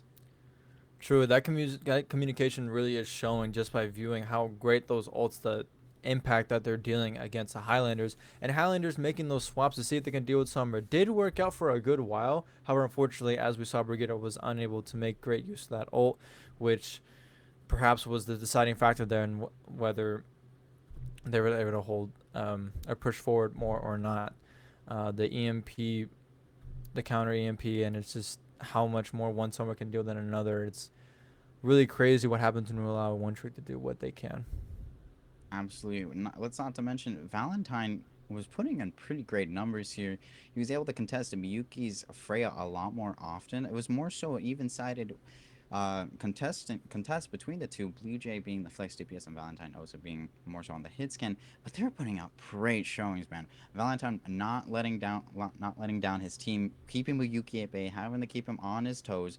Just great aim coming out from him. Cheddar, on the other hand, putting in a great frontline work against Ryder Leva. We saw Ryder Vega's Hazard being absolutely phenomenal going into Take TP, who is an absolute stomping match, but it's actually pretty even out with these two. We're going into a game three, which should be Flashpoint, and it's going to be a really fun match, man. It really is, especially with the combination of Ryan De La Vega's ability to push forward, and as long as his supports are there with Miyuki's great aim, allowing him to go as far as he get all the picks and all the amazing staggers he has been getting this entire tournament so far. But as you said, Miyuki being a little unable, having to take a step back a little bit, is changing what they're allowed to do, and perhaps they're not used to it. And so small changes like that coming from a team like Season Black able to counteract the power that Highlanders has is, I think, truly what's making this huge change. Absolutely. I'm really hoping for a little bit of a composition switch up, not more so in the sense of Brawl. Hopefully, we get to keep maybe the core of Kiriko Lucio. I know I said earlier I want a little bit of variety. However, in these next few in this next map, I really do think that a brawl matchup is going to be really intense between the two because both of them are incredibly competent. Both of them are actually teams for the respective schools, so they have coordination. They have the ability to communicate more effectively between all of them, and it's going to be a really fun fight between the two. Truly, both teams definitely have some great teamwork showing both from matches before and matches as we're seeing now. Especially from the beats as we talked about the early onset beats and the EMPs and the great Ramatra ults. It really comes down to one who's able to get them faster and who's able to really bring greater impact with it. It's really difficult when you have an ult that not only relies on when you do it, but when your entire team is able to take advantage of it, and if they can. Absolutely, and that's exactly what we saw with Brown Nugget and the rest of Season 5. They're able to take incredible advantage of whenever Brown Nugget puts out his EMP, it gets massive numbers. Even if it doesn't get too much, I'm more than certain that with their coordination, just getting one or two targets down with an EMP is just enough to swing a fight their way absolute. Even if there's a defensive ult coming out from the side of Highlanders, the capabilities Season Black show when they're able to focus down targets, mark a target, especially if they're hacked, if they're EMP'd, it's great. It's awesome to see. It's really clean and it's just a really cool show to see between the two teams. Truly, the target acquisition and priority when it's one player is great, but when it's the whole team, it can entirely change how a fight goes on. Being able to get one pick and then everybody going to the next person, knowing who they're targeting and getting all that communication out there is exactly what's helping them definitely get this momentum back. So it's really great to see this even matchup now. It's definitely exciting. Going into this map 3 is going to be incredibly fun because just the awareness from both teams, especially Biyuki being aware that he needs to contest at least one DPS, give his team the best odds of winning that certain team fight. Make sure on specifically Sir Aral, when they got that pick, I was expecting someone to have to give up a lot of space, make sure they can reset. However, Broad Nugget called, hey, no, I can get a pick here. I can equalize the odds. And he was able to get a pick on the Miyuki with his virus and that made sure that they had a better chance of winning that fight. Brunaga being able to pester the backline as much as he does is just awesome to see how that call came out. And that just goes to show that the coordination between the two teams is absolutely phenomenal. Truly, he is a master of his craft there. And we saw in the first half that he was able to get those picks and equalize any fight. We're down one, I'll take one, back and forth again and again. And it was really helping out T-Sun Black there. A little rougher against the Brigida as we saw towards the end, but they were able to definitely close that out, even with I think it was 48 seconds that they had. They more than enough time, of course. And being able to create that much impact in those team fights definitely is just making it a lot tougher on the Highlanders as they're used to having that momentum in numbers for sure. Absolutely, man. I couldn't have said it better myself, man. Well, we're going to be bringing you to New Junk City. Our current banners are going to be Orisa and Symmetra, which is a pretty odd one choice here. But I do see the vision. You want to TP around the different positions on the map, take control, take as much map space as you can. Orisa being banned means that Cheddar just can't go on to perhaps Orisa. Maybe they can test another hazard, which might be a little bit difficult facing the map. But we saw earlier, if Brunugget is allowed to have his main hero, then he's able to contest Ride de la Vega's hazard pretty well. And that's exactly what we saw. Browning will be able to pass their backline and have the versatility to go back into the front line, make sure that Cheddar has a better chance in contesting the fight is absolutely phenomenal and necessary for these teams to be able to win. Definitely. Ryan De La Vega having to deal with that hack is going to definitely put him a little bit more, make him think a little bit more about how he has to dive in. Typically, we have seen him go up with Spectrix and Azazel, able to push up wherever he needs to, wherever he would like to create all the impact that is necessary to win these fights, gain the staggers, and gain all the percentage they can, as time is extremely important, especially in this fast-paced mode that Flashpoint is. So it's going to be really Absolutely. interesting to see how this goes out. It's going to be an awesome fight between the two. It's going to be incredibly brawly. We do see the simple support core that we've been seeing this entire tournament. It's going to be awesome first contact. It really is. I'm really excited to see how this Jump Queen plays it out, as it's the first one we've seen today. And Cheddar getting a nasty pick on Miyuki with the blade. Going in, helping out, taking down Lucio there. Valentine getting the pick, doing what he can with the 6-shooter. Helping out to help with Blue Jay, hitting that shot, doing what he needed. And it seems like CSUN has very quickly taken that match. Wow. An absolutely great first fight from both teams, but CSUN showing great dominance in how they set up their great ult economy covering the side of CSUN Black, and it looks like being a little bit of a pester, as I've been saying, pestering the backline and having the versatility to go onto the front is absolutely crucial for this kind of matchup. It definitely is. Being able to allow Cheddar here doing everything he needs to. Ryan getting a pick on Valentine, but it's alright as Spectrix is also down, as well as Miyuki. Obviously, Pretty Browning simple. doing best what he can. Taking out Azazel. Great cleanup. Pretty simple and cut through fights coming out from both sides. Just Highlanders struggling to get a little bit of footing into that first little choke point. As the rest of season like are able to hold him at bay, Cheddar holding down the ground on JQ, having a phenomenal showing here, keeping that choke point on hold, especially when they try to peek out. It's getting really difficult for the Highlanders. It really is. Ryan De La Vega is able to push to that backline, but it seems like his team is having a little bit of a struggle, but he goes down from Shroom Soup. And we see Valentine just cleaning up again with that 6-shooter. And they Oh, take the first point there. absolutely amazing shots coming out from the sweetheart himself. But I do want to remark on how good the support lineup coming out from CSUN Black is. Look at the ult chart, ult economy coming out from the support lineup. Not only their entire team, but just the support lineup. Shroom Soup is a little bit lacking in terms of the healing department, but he's more than making up for it in the damage department. Ult online for CSUN Black means they could put whatever puzzle pieces they want on the board, and they're gonna make them all fit. Definitely. And that's something I wanted to point out was the damage that these Kirikos I'm seeing doing cannot go unnoticed. The picks they get. We see 2 Kitsune rushes and a JQ rush go in. Seeing all the picks you can get. Cheddar having to heal up a little bit with that med pack. Blue Jay doing what he can, but not much with the Mount Fuji beat drop coming in. Brown Nugget seeing where the window of opportunity is for them. Grounding got able to help clean up with that Junker Queen. Doing what he can.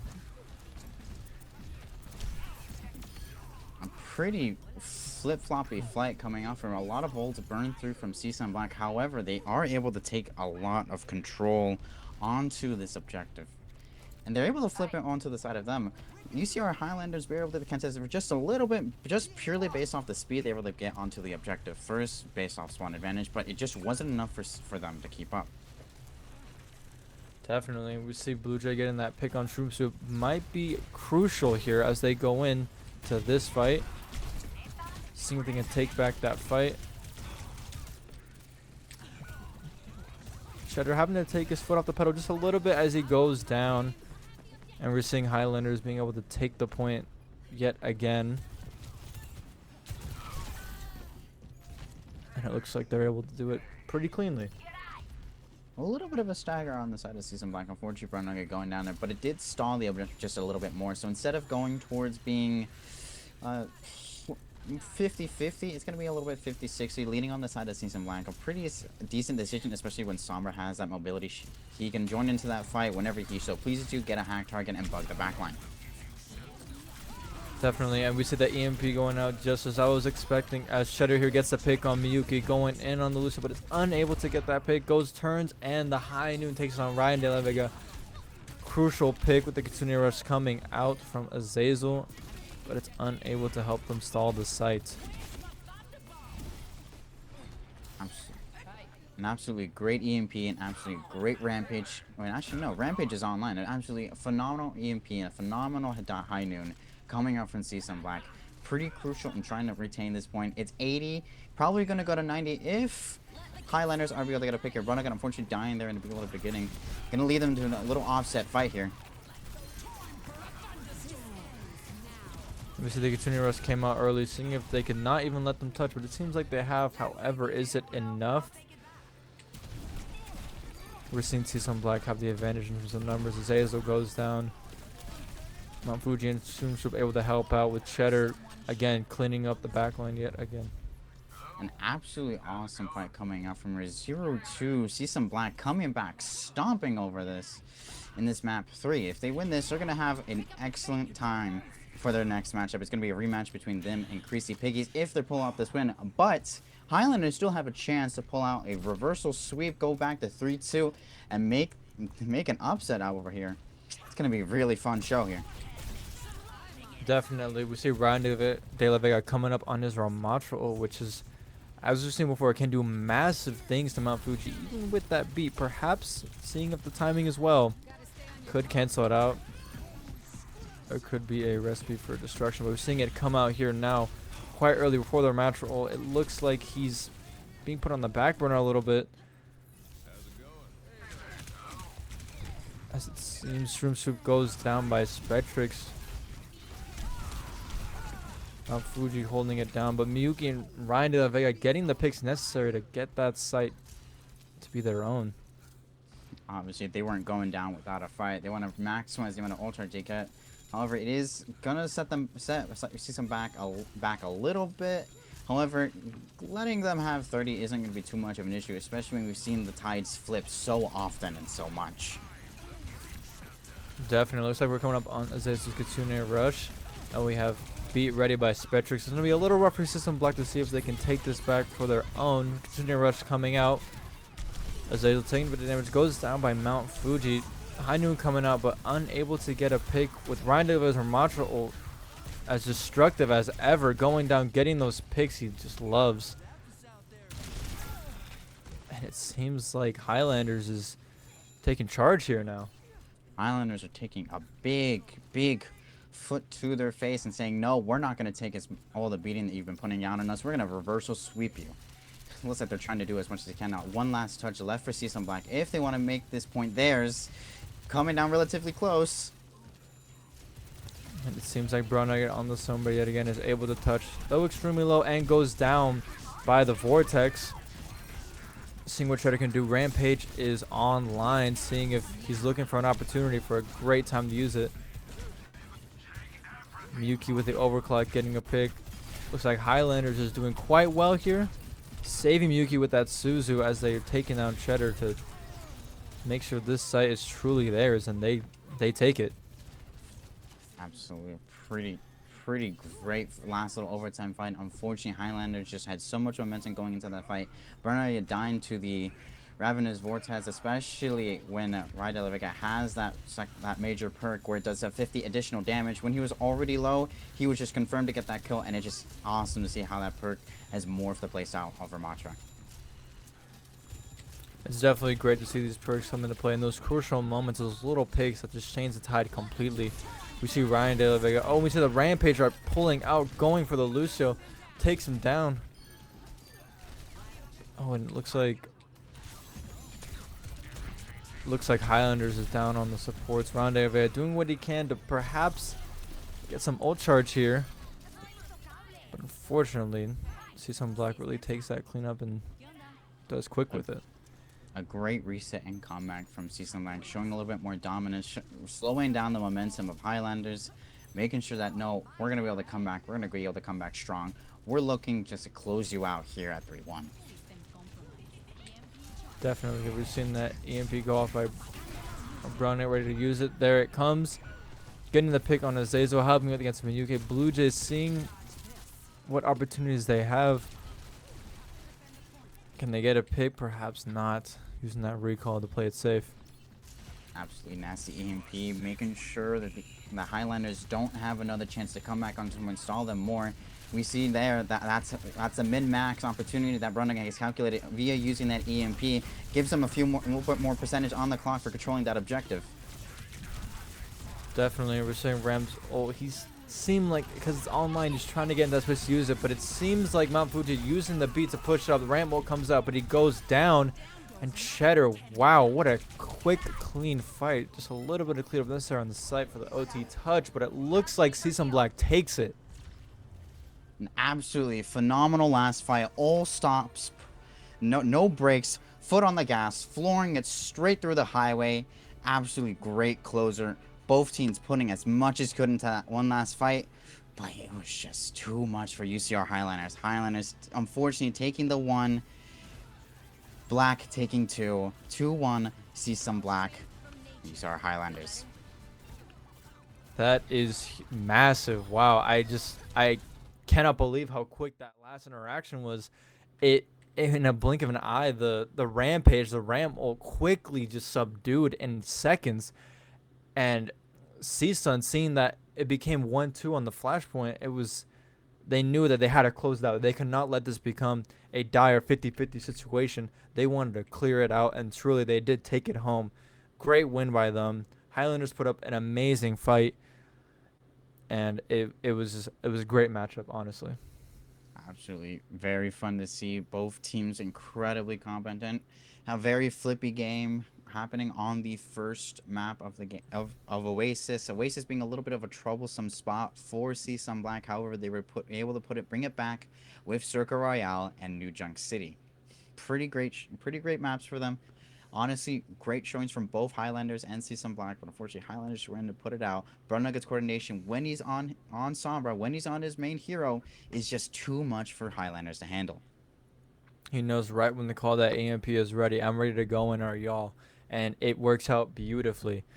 And it goes to show that ban was definitely crucial in that first match. Who knows if it would have been 2-0 perhaps if the Sombra was not banned.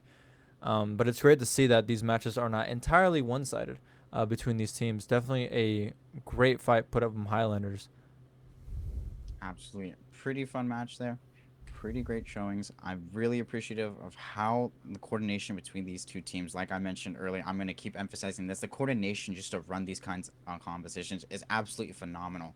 I'm Blue Jay was great on the Sombra. His EMPs were pretty impactful, but I just think the communication that Brunugget has with his own personal team, calling out his EMPs, calling out his hacks, calling out his viruses, marking players is just so much more impactful and so much more consistent than Blue Jays, and it just was really hard for that flex DPS spot to even have a chance to contest his own Sombra. They had to be swapping over to perhaps Trace, or they had to be swapping to perhaps Freya. It was just too hard for them to even handle the quantum coordination that CSUN Black has. UCR themselves are pretty coordinated themselves, but when you're going against a monster such as Brown Nugget, it's going to be pretty difficult. Definitely, he's just a master at what he does. He truly knows how to not only be a great swimmer himself, but be a great team player, do what's necessary to win these fights, not just get the singular pick. Although he is great at that, we've seen him, as you said, equalize these battlegrounds when it becomes 4-5. Okay, I will make it 4-4, and they trust in him that he will do that, and they maintain that positioning that they're not afraid. We have Broad Nugget on Sombra. We can do this, and they truly did. Absolutely. Valentine there also to support. Shredder holding down the front line. All of them making these consecutive calls like, no, we want to stay. Especially in that one fight on Circuit Royale where Valentine unfortunately fell, but they're able to maintain that front line. It was just absolutely awesome. But before I close out to BRB, I'm gonna remind all of you that if you want to participate in some casual games, have some fun for the night, or even go into some giveaways by our sponsors, then make sure to go !summer 2025 into the chat below where Nightbot can send you a link to our Discord server where you can participate in all these kinds of giveaways and casual matchups. But before we close out, I gotta remind you that this next match is gonna be a phenomenal rematch between Greasy Piggies and CSUN Black. The winner of this is gonna be able to go back into the winners final tomorrow and fight against the current reigning champion of Snaketopia. But with that, we'll be right back.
Welcome back, viewers, to Summer Splash 5's Overwatch 2 tournament.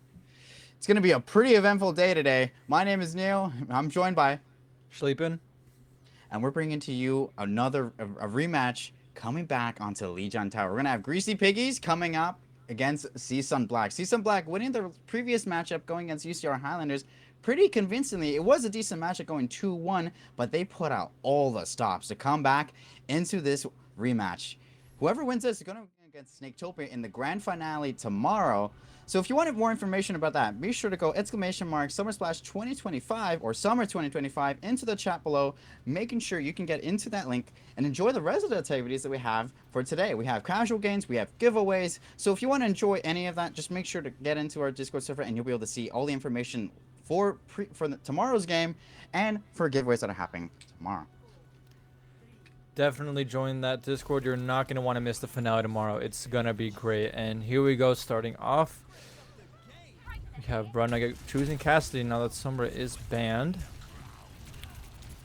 See how this first interaction goes. Taking low damage there from Brown Nugget. Cheddar dropping down pretty low, seeing if they can last a little bit longer. That Javelin spin, luckily they do it with that Suzu. And we see Brown Nugget going down by the Tracer melee coming from Bun. And it's playing a little safe with that Genji now that they're down 1. See if we can do something with that Cassidy there. Going over deep, like it looks like that Suzu saves him and he goes down. And it looks like fortunate first fight to start off the round. Brown Nugget being forced onto the Cassidy instead of being on his main agent is a little bit rough, but both teams do understand each other's strong points and weaknesses, so it's still going to be a really fun fight. Right, and he didn't catch up here, letting the Cheddar completely go by him, not even worrying about him, putting the shield to deny his supports to help him out, and it really plays out here as Scavenger gets that pick and Ketchup just going in, clearing out a little more, getting all the stagger they can. Absolutely. Greasy Pigs putting down dominance in between DPS gaps. The amount of ult charge coming out from Greasy Pigs is going to rival that of what Eons and Brunning are going to be able to put out. Scavenger already out to his ult, and Brunning still a couple shots away. He's going to get it into by the next fight, but it's going to be really rough not to have it for the first little initiation. Definitely, it would not allow them to push back, and we see 2 contender rushing from both sides. Looks like Ketchup takes down Cheddar. The Suzu coming out to save us, just barely. Ketchup barely hanging on. Scavenger cleaning up from Mount Fuji. Bun here, losing the 1v1 against Shroom Soup. Scavenger again getting another pick, and again taking down Shroom Soup. Wow, the cleanup was quick. Absolute cleanup. Scavenger being the main hit scan DPS here. Brunning having a little bit of a tough time. Ealtz is struggling to build up Dragon Blader, but once he gets it, he is going to make something happen. He's going to have some action, but it's just going to take a little bit more time than you would expect. Kitsinian Rush came out from both sides, but B is going to come out from both sides. It's a little bit even in terms of like who's going to build it first. So they're both going to have it online by this next engage. Shatter being pretty close to Terror Surge. Oh my! Oh, wow. And Cheddar taking down Ketchup with the javelin throw. Scavenger's holding him off a little bit with that high noon, but the stake and saved by the roll as well as a Suzu. Another high noon coming up, being speed boost, is able to kill Scavenger.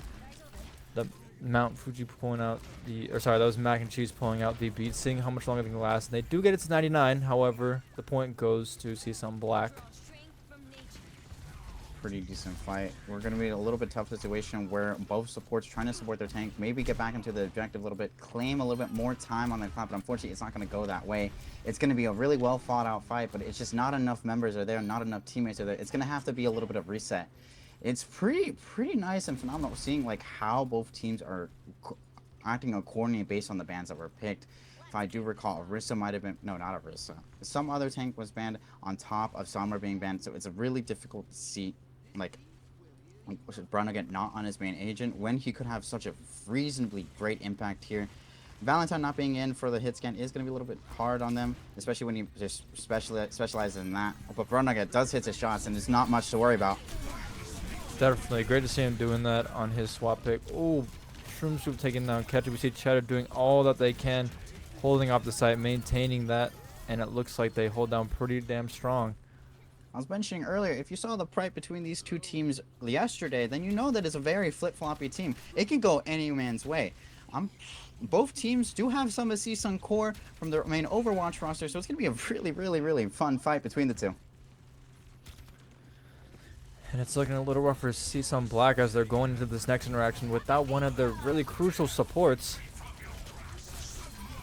Team Ketchup also pulling that ult out, saying we want this site and we want it now. Bun coming in, making sure they stay back. No touching here, seeing if they can contest a little bit longer, and it looks like they're unable to, and that round goes to the Greasy Piggies. Absolutely, Greasy Piggies stomping down, putting down great dominance onto the other on top of their friendly teammates onto CSUN Black. It just goes to show that when you have very very well organized teams, that both of them can excel in exactly what they do. But when you start taking away their core elements of what they do and their identity, it gets a little bit difficult for them. Bruniga in a pretty awkward situation here with having no Sombra, but he is an incredibly competent DPS player nonetheless. I've no doubt about that he's going to be able to catch up, make this a little bit more even, especially with this May pick being able to isolate Ketchup away from his team. It's going to be very fun to see y'all sticking with the Genji, hopefully, instead of going on to maybe a Freya. I'm enjoying the double support core of the Lucio Kiriko. We've been seeing this a lot throughout the tournament. It's very fun to see from both of them. Oh, my. Wow, and we see that very quick pick onto Hans, getting taken down as Kiriko. So it's looking better for Season Black at the start of this round now. As they're putting out the impressive damage, they take down Ketchup. Cheddar playing a little safe, seeing as low he is. Bun on the back burner, taking this 1v1 against Aots, but it looks like he does not mind leaving that alone as he regroups with his team and takes this. Pretty good engagement coming up into Mount Fuji, getting a pick onto Hans on the first Opal engage is phenomenal. Putting them on top, making sure they get a little bit more percentage, making sure they control the point a little bit more than Greasy Piggies would. Definitely, and it seems like Cheddar is doing all that they can to keep him up there into the slightly high ground. Ketchup able to stall a little bit. Mac and Cheese getting the pick on Mount Fuji. The Kitsune Rush coming out from Shroomstroop, as well as the High Noon from Scavenger. Unable to get any picks over. Cheddar in his face and takes him down with the Javelin. Bun trying to do all that he can to help deal with that Orisa, but Shroomstroop keeping up just a little bit, but it wasn't enough. Shroomstroop also taking down Bun. Great knives coming from Kitsune, from Kiriko. As we reset a little bit, it's just the DPS and supports left on the point. Ketchup gonna have to have a little bit work to come back, but perks are coming out. Just the amount of damage and isolation that we're able to put on from Bun against May is more than enough to take care of the main issue at heart. Then Cheddar's able to come back, stabilize a lot more, put them back into their spawn, while UCR Highlanders, oh no, not Highlanders, but Greasy Piggies are able to stabilize a little bit slower now, and they're not able to flip the point. Definitely. Greasy Pig is going to be coming in here with their Kitsune Rush, so hopefully that can change the tides a little bit into their favor and perhaps take this match for their own. Cheddar taking on Mac and Cheese is a great pick, just barely living long enough, pushing them back all the way into their spawn. Terror Surge allowing them not to get close, getting 2 picks and cleaning up with that Javelin throw. Wow. Absolutely nasty 4K coming out from Terror Surge into a headshot onto Bunny. Really, really great stuff. It's going to lead up down to the wire. Cheddar making sure that Mac and Cheese isn't able to get the little last touch. That Blizzard closing it out, making sure that Season Black hold on to this point. Oh, and it looks like somebody from Greasy Piggies was able to get a touch there, contesting the site. Looks like it was Bun, but he goes down by the Kiriko yet again. Kitsune Rush coming out from Shroomstroop to say that, hey, this round's over. And it goes to Season Black. Wow. Just the amount of momentum that Season Black had there on that last little choke, making sure that Mac and Cheese wasn't able to get onto the point, provide a little bit more support for Bunny going onto the Tracer, contesting the point, making it go into overtime. That it just wasn't enough for them. It would close out the match immediately. So we're going to move on to the next map, and hopefully we're going to see a little bit of composition change, especially maybe into a symmetric composition. Keeping into that top right window is going to be great for them. It's going to let them go a little bit faster. We're sticking with the same support core because honestly this support core is very, very, very strong, especially in this current meta. I do like to see a little bit more versatility when it comes to the flex support, but we've seen that in previous matches, especially from Greasy Piggies and Shroomstroop and Season Black. Definitely. That pick on Mac and Cheese, unable to make him be the one to have the touch to get the OT, was very interesting. It was forcing Bun to push up and say, I have to be the one to step up and do it. And unfortunately, that still was not enough. So it's going to be interesting here seeing now they have a Pharah who forced Kitsune to use her TP there.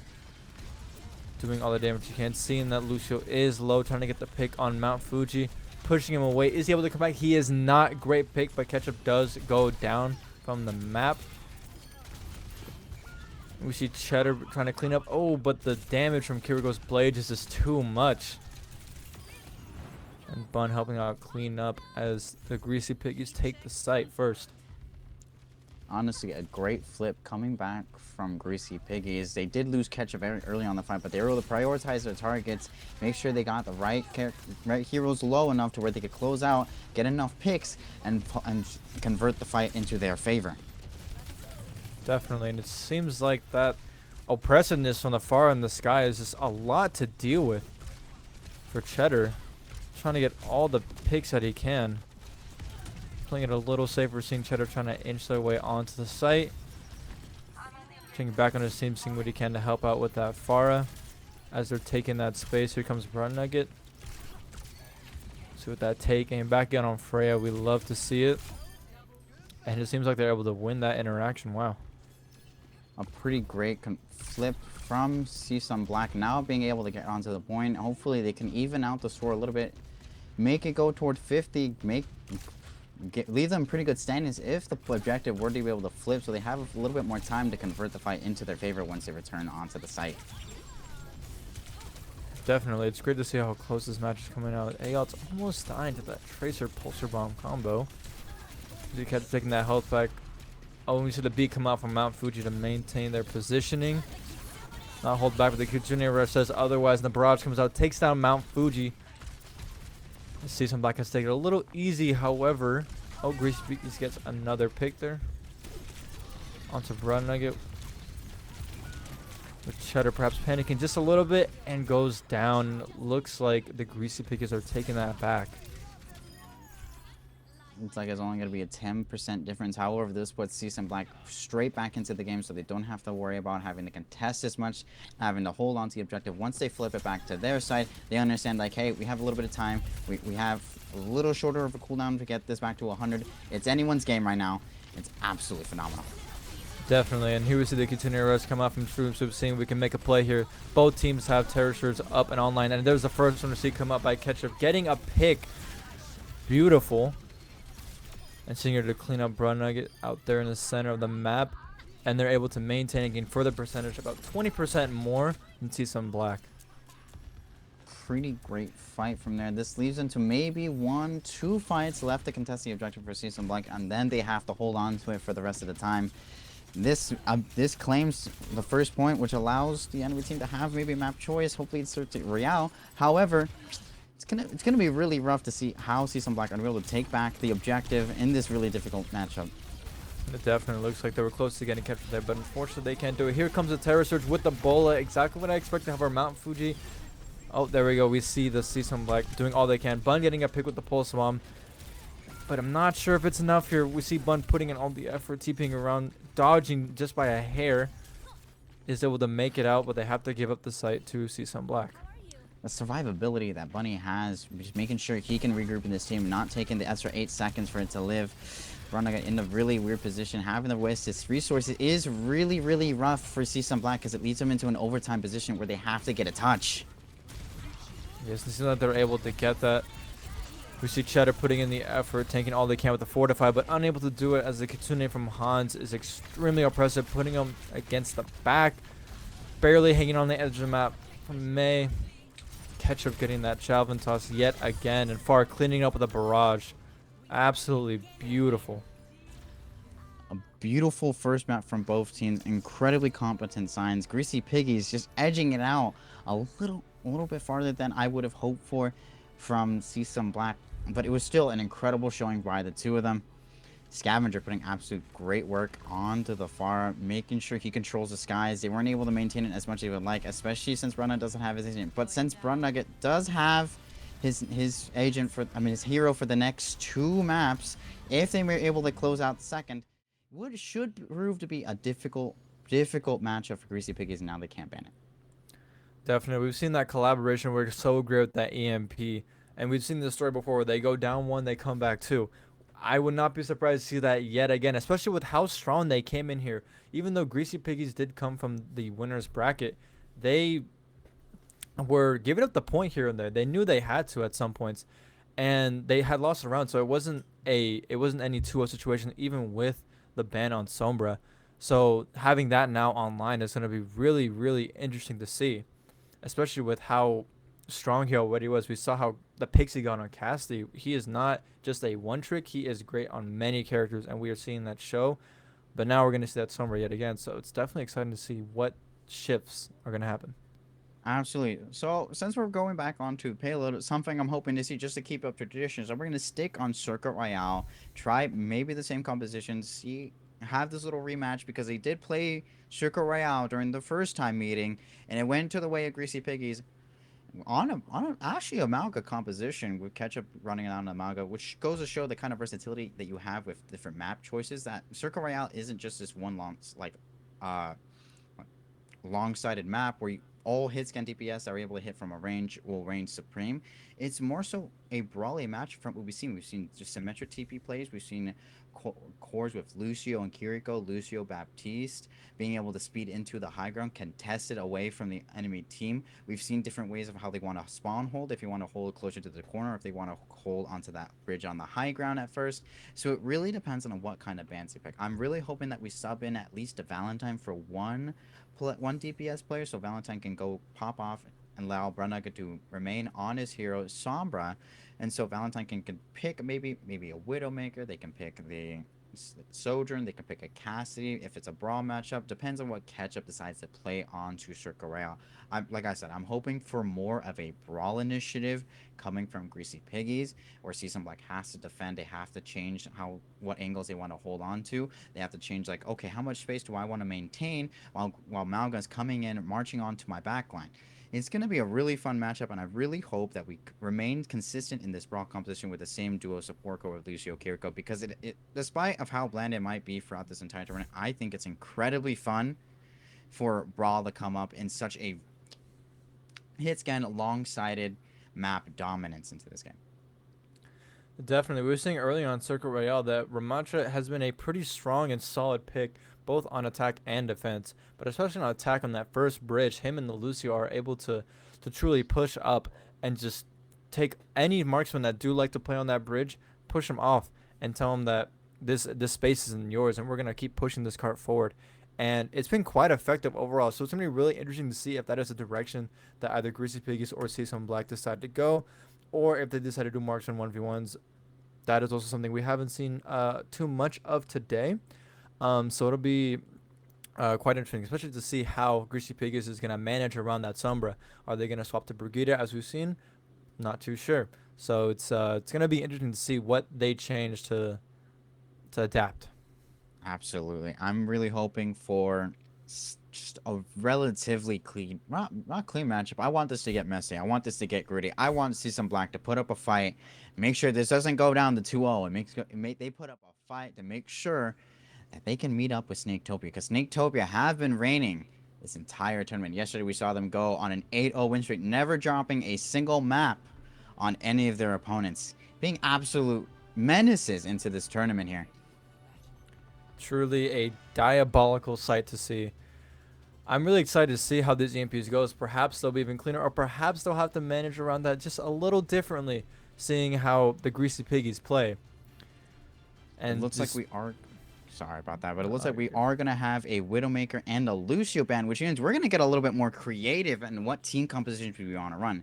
It looks like we're going to stick to more towards a brawly composition with Ketchup and Cheddar remaining on the Rissas, which should be pretty good. But we do have Yukari on the Ana, which is a little bit odd to see because Yukari does typically play the Mercy. But if we're running Mac and Cheese, then Mac and Cheese is the main support for Greasy Piggies. So it's going to be a relatively fun showing, especially when Yukari's not necessarily on his favorite agent. Definitely, as we see this start off, we're seeing Valentine on the Sojourn again. Seeing all the Rogan picks they can get, seeing where the positioning is from the enemy team.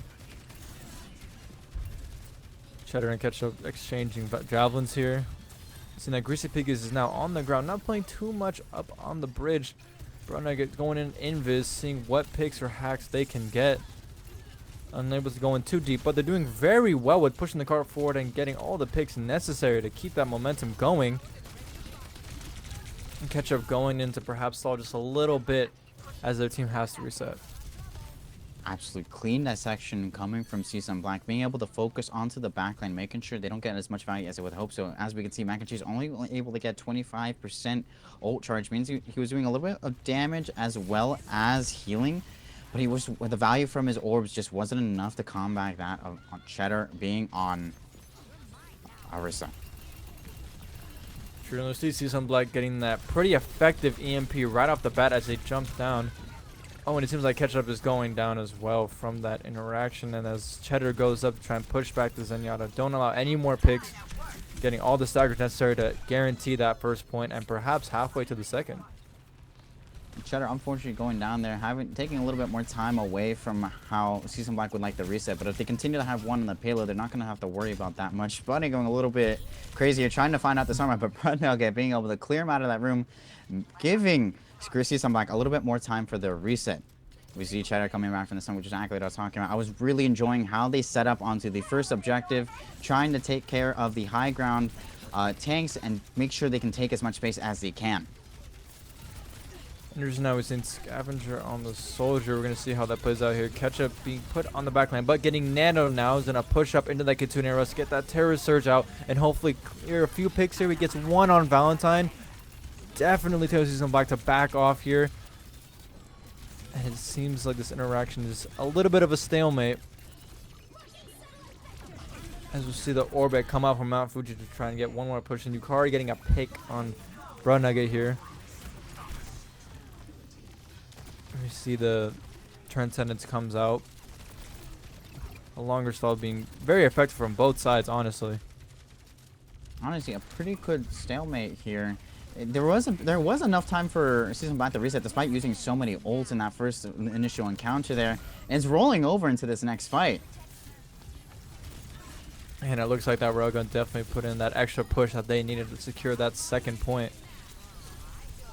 Cleaning up Buddy and not even worrying about the turrets placed above the doorway. I'm really enjoying the coordination that Cheddar has with Shroom Soup and Mount Fuji. Cheddar being able to call for a Suzu instead of having to use Fortify immediately when he got it meant that Cheddar could keep his cooldowns a little bit longer, and Soup being able to get more value and more ult charge off of his Soup, getting the player safe. Mount Fuji going for an orbital a little bit earlier than I would have expected, because it caused Ketchup to have to be able to call, hey, I want to use my ult a little bit earlier.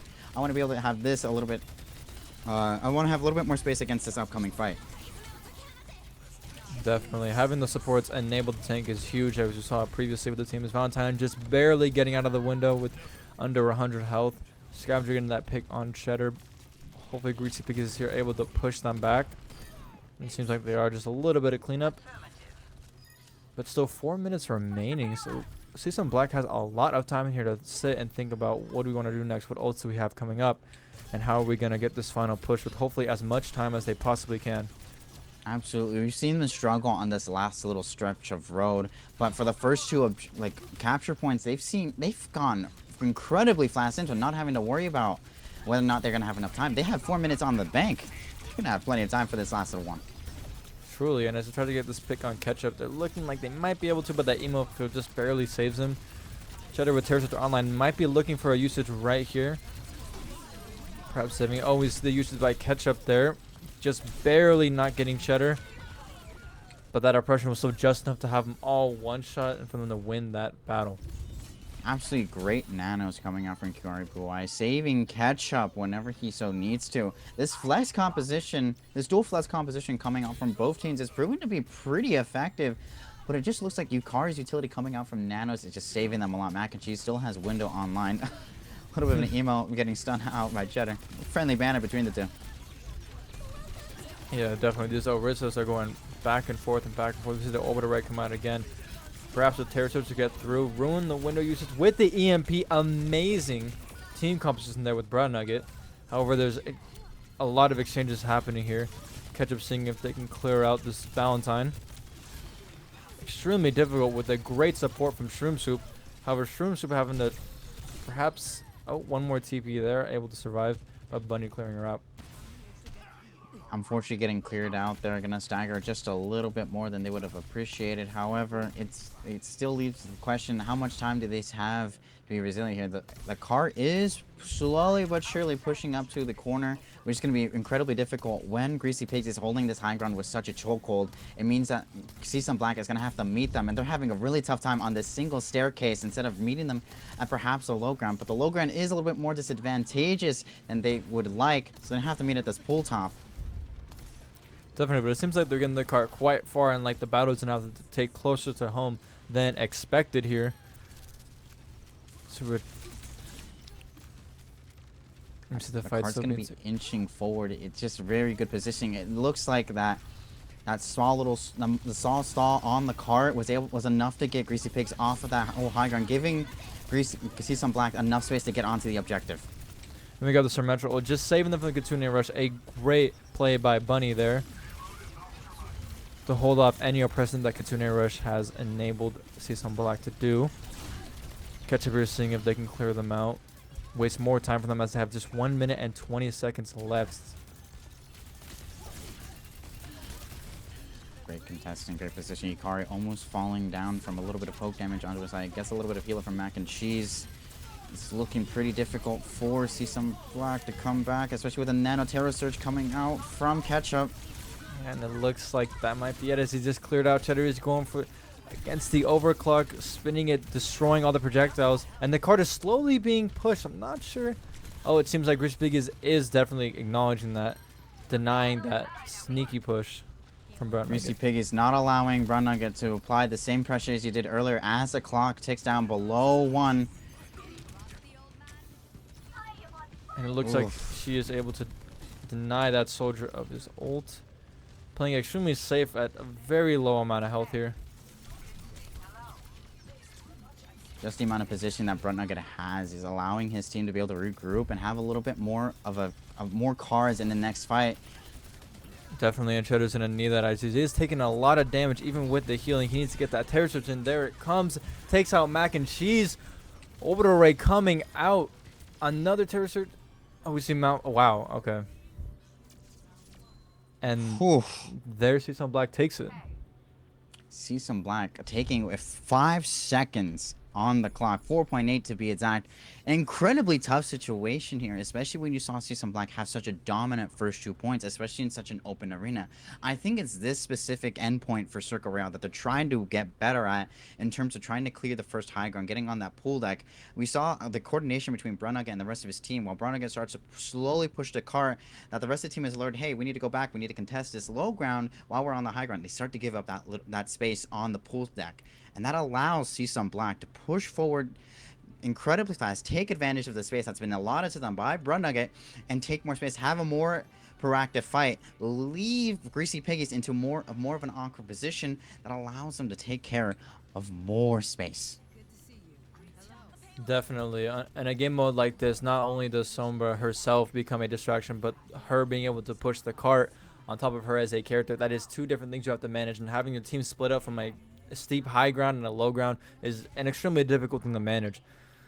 So seeing how they handled that was quite impressive, but definitely was just a little too tough. Absolutely.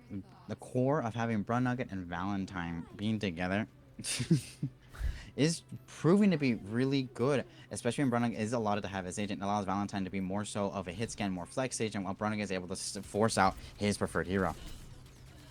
Definitely. Now we got Seasum Black here on the defense.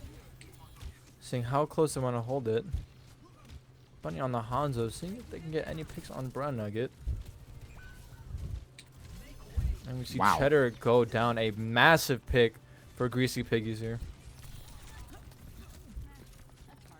Massive early on pick, which is pretty devastating. Unfortunately, for how close they held towards spawn, they're gonna have a little bit more time to regroup. They're gonna be able to give up a lot more space than they would like, especially with Cheddar being the one that died. However, Brunnig is able to distract the backline a little bit, slow them down a little bit. They do have a max amount of players on the cart, which means they're going to be accelerating a little bit more forward onto this cart, giving them a lot more space to work with as Cheddar needs to regroup with his team. Definitely hoping that Brunnig keep the distraction as Cheddar finally comes back. Perhaps able to get the picks into supports, but the emo shield just barely saves them. Now in the face, able to push Scavenger off the map. A beautiful spin of the Javelin, but Ketchup being able to say back off and perhaps do the same to him.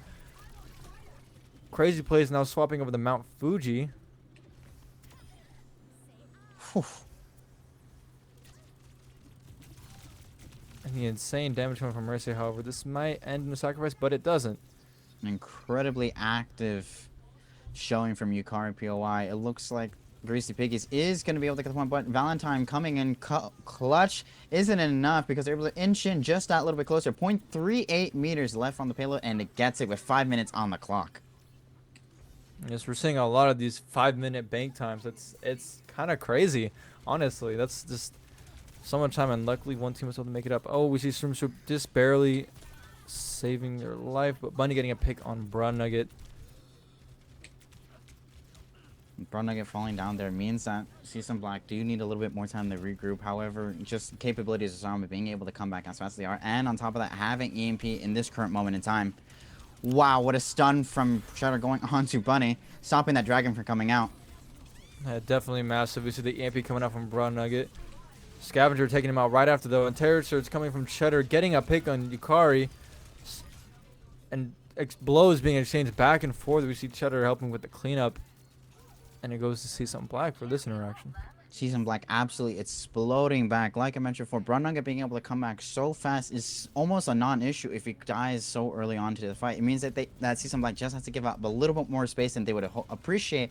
However, the value pays off when Brown Nugget comes out with such a massive EMP that allows Season Black just to stomp them down and stop them in their tracks. Truly at an extremely fast pace. They probably didn't even expect him to come back that fast, and it was huge for them. It definitely won them that battle. And definitely the distraction that Brown Nugget is taking in from the enemy team is allowing his team to push forward and do what they need to. The orbital ray coming out from Mount Fuji. Shroom Soup taking out Mac and Cheese, and Valentine putting out all the damage that they can with it. Scavenger taking down Valentine, but Cheddar able to take him out. Whew. Cheddar and Brunna coming back. They're able to equalize the situation, making sure that despite Lamp coming down, saving their players, that momentum doesn't get stopped. Their rolling pin, the rolling stone, keeps rolling down this mountain. The gravity is pulling it down. They're putting up a show, keeping Greasy Pigs at bay. Definitely. Cheddar hitting those javelins is absolutely massive. I don't think I've seen them miss any, quite honestly. And we've seen the Gatunian Rush now come out of Shroom Soup from Season Black. Terror Surge coming from Cheddar, able to get another pick on Yukari, and Cheddar taking out Ketchup. Dragon coming out, taking out Shroom Soup, but unfortunately it's not enough. Wow. A fantastic team kill. Season Black is losing a little bit of room here. However, they're going to be able to come back with a little bit of a taxi coming back from Mount Fuji. Really nice of him. Regrouping a little bit quicker, especially when they lose a little bit of numbers. They're going to have to come back incredibly quickly to make sure they can contest this next engage from Greasy Piggies. Definitely. So running online again with that EMP. Massive. Well, we see Scavenger able to do lots of work with his soldier ult here. Taking down 3 on his own, and also helping take down Cheddar. Wow, that was the complete opposite interaction we had with the EMP just last time. An absolutely clean re-engage coming back. Very, very clean, very nice. Great visor, getting a lot of picks. Brunage getting slowed down again. Unfortunately, it might look like they're not going to be able to contest this next point unless Valentine is able to pull out the stops. Does get a little bit of a touch here, while Tursurf and Ketchup tries to cut him at bay. It looks like Cheddar's doing all they can to touch, but they go down. And it seems like one more player is touching. Ketchup taking down 2 picks. Pushing back here, and they get the point. With about 2 minutes and 45 seconds remaining, they definitely have ample time to make this happen. A lot less cleaner from then Season Black's initial push with a lot less time on the board than they had. However, just the amount of momentum that they were able to build up in the previous fights means they're probably going to be able to contest really well onto this pool deck. The ult economy is looking pretty even from both sides. Mac and Cheese being able to build up into a Baptiste window pretty fast. Mount Fuji having Orbital already online. It means that they're going to have a really tough, that Greasy Pig is going to have a really tough time coming onto this pool deck to contest. Looks like we're going to have a little bit of a technical issue. It's all right. One of their players lagging. This was happening previously, which is perfectly fine. These kind of things happen. They still have a pause if this remains an issue.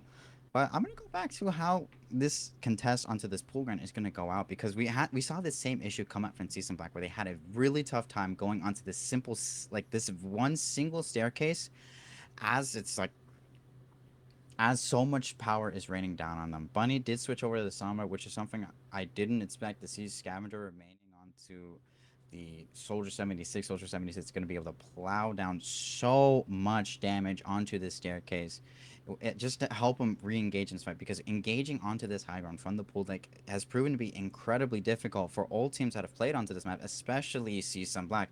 It just goes to show that this kind of versatility in compositions, when you have Lucio banned, means that you have to switch out what you want to do. We do see dual flex support composition instead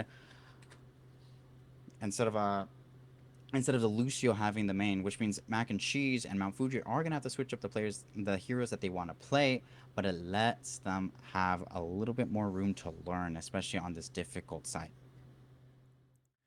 It truly is. This corner is definitely extremely difficult battleground to play around as we're going back in here. Seeing the Ristas just dance around that space, ensuring that they get the support from the healers that they need to keep pushing forward. And we see the orbital right come off from Mount Fuji. Cheddar doing all that they can with it, pushing back. Ketchup getting the pick on him. We're seeing Broadnegger goes down in the Sombra 1v1. Cheddar still laying down raining fire from the sky. Absolutely, a great reposition, even though both Sombras have passed. Rod Nugget being able to get a trade onto Bunny, a little bit of tag back, like, hey, I'm gonna come back fast. I'm gonna come back. I'm gonna take you out as well. Right, a wonderful trade here. Ketchup taking out Brown Nugget again. Seeming perhaps a little bit tough for him to sustain himself, but it's looking quite solid for the Greasy Piggies here to keep pushing that cart. Greasy Piggy's having an easier time getting onto this payload, especially when they decided, like, hey, let's not worry about the high ground. We can worry about it for one single fight. It's not too much of an issue for us. Definitely. We here see some Black taking out more than the enemy team can muster, and it seems like they're winning that fight, which is pretty tough now. There's just 1 minute remaining for Greasy Piggies to come back and win An this. absolutely awesome play coming from Season, like making sure that this remains still an incredibly close fight. It's gonna go down to overtime if Greasy Piggies isn't able to contest in the next 40 seconds. Again, it's gonna be a really tough time taking down Season Black from this high ground. As we've seen time and time again, it's incredibly tough once a team establishes their dominance on the here. But we do see Ketchup rolling down the payload by himself, which means Season Black are gonna have to come down and contest it. Definitely. We're seeing Visor here come out, get a pick on Mount Fuji.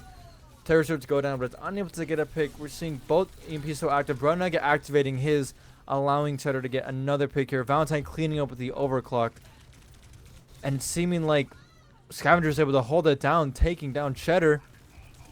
Valentine, Scavenger caught in 1v1, but and it looks like Ketchup is back here with Ball, able to contest this a little bit longer, doing all that he can.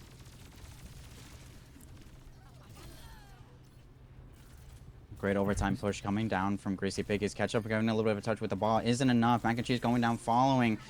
Great picks coming out from Season Black. Unfortunately enough, Season Black are able to put it out. Season Black make it 1-1. We're going to a game 3.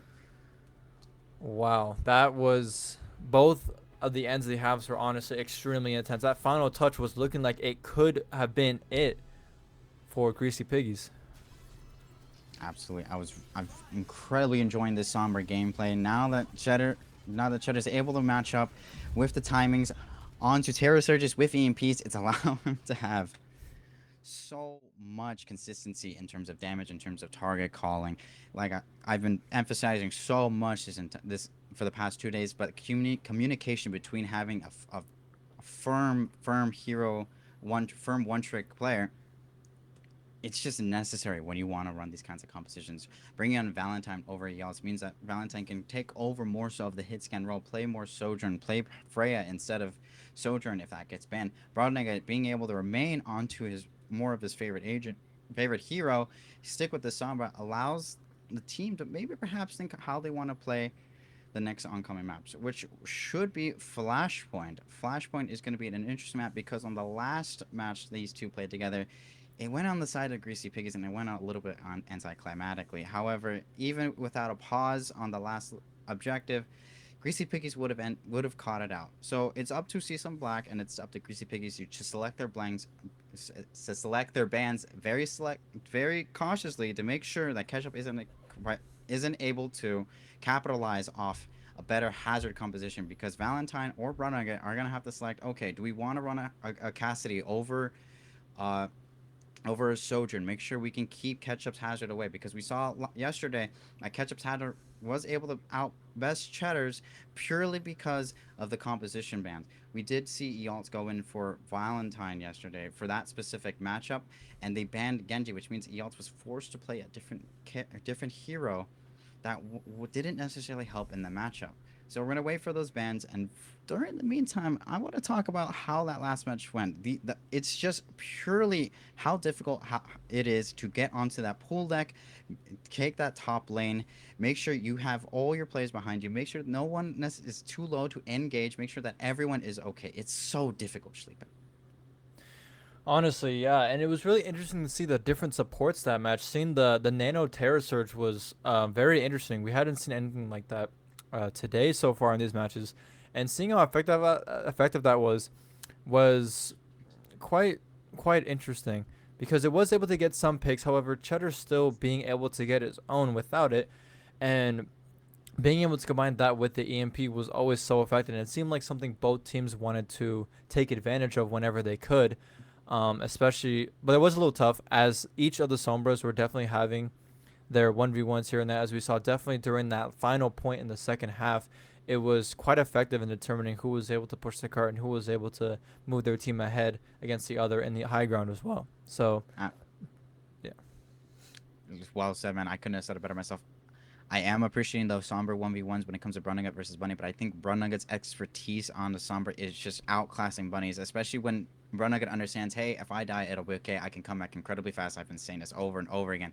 But it's just that fact still remains.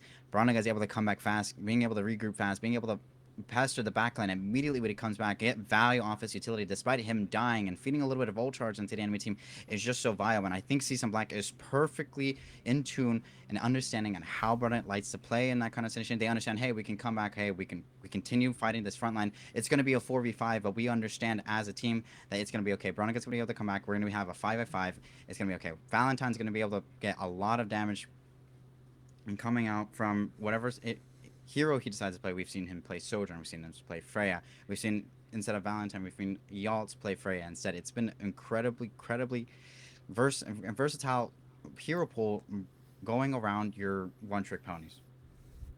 definitely. And I love to see that versatility, honestly. But of course, Brunagate yet amazes me again and again each match with the Sombra doing new things against the different team compositions he's gone against. He's gone against a Brigida. He had to deal, I believe, with a Symmetra this round. So playing around that was very interesting to watch, especially because it's almost different every single time. And especially in the 1v1s, being able to take that little bit of edge is huge for the entire team fight. It looks like bans for Atlas are going to be more so on the side of Ramatra and Cassie, which is something that's going to be pretty interesting. So instead of Ketchup being on a comfort pit of Ramatra, which you've seen him do very well on previous matchups, he's going to be forced to more so perhaps a hazard, which is something he also plays relatively well. However, Cassidy is banned, which means Cheddar is going to have an easier time going into backline, even if Mac and Cheese decides to play the Brigida, like you said. Rally is going to be an effective tool for stopping Cheddar, but that's going to build up a little bit more slowly than we would appreciate. Hans is the flex sports. I'm pretty interested in seeing what Hans would like to play here. She is pretty versatile in her hero pool. We've seen her play simply Kiriko, but I've seen a little bit of Juno. I've seen a little bit of Ana. It's relatively similar hero pool to Yukara POI, especially being flex supportish, while Mac and Cheese is the main support. Right, and hopefully we're going to see that versatility come into play here with some swaps, especially on this game mode where those swaps are going to have to come out really quick depending on how that first fight goes. There is not a lot of time to think about it here. And we're going to have to see what kind of supports we're dealing with here, especially If Bro gets back on the Sombra, what is he gonna have to hack? Who are his targets specifically? Absolutely. I'm hoping that it revolves of Lucio, Kiriko. That's something I've been enjoying to see, despite it being just a little bit bland. It's still fun for me to see, and I really enjoy the versatility. Just the kit that Kiriko has that's able to provide while Lucio is just able to provide so much speed boost with his amps, and then beats coming out, just holding down team fights. Just it's incredibly very dual sided. It's 50-50 odds for me for in terms of who's gonna win this final map.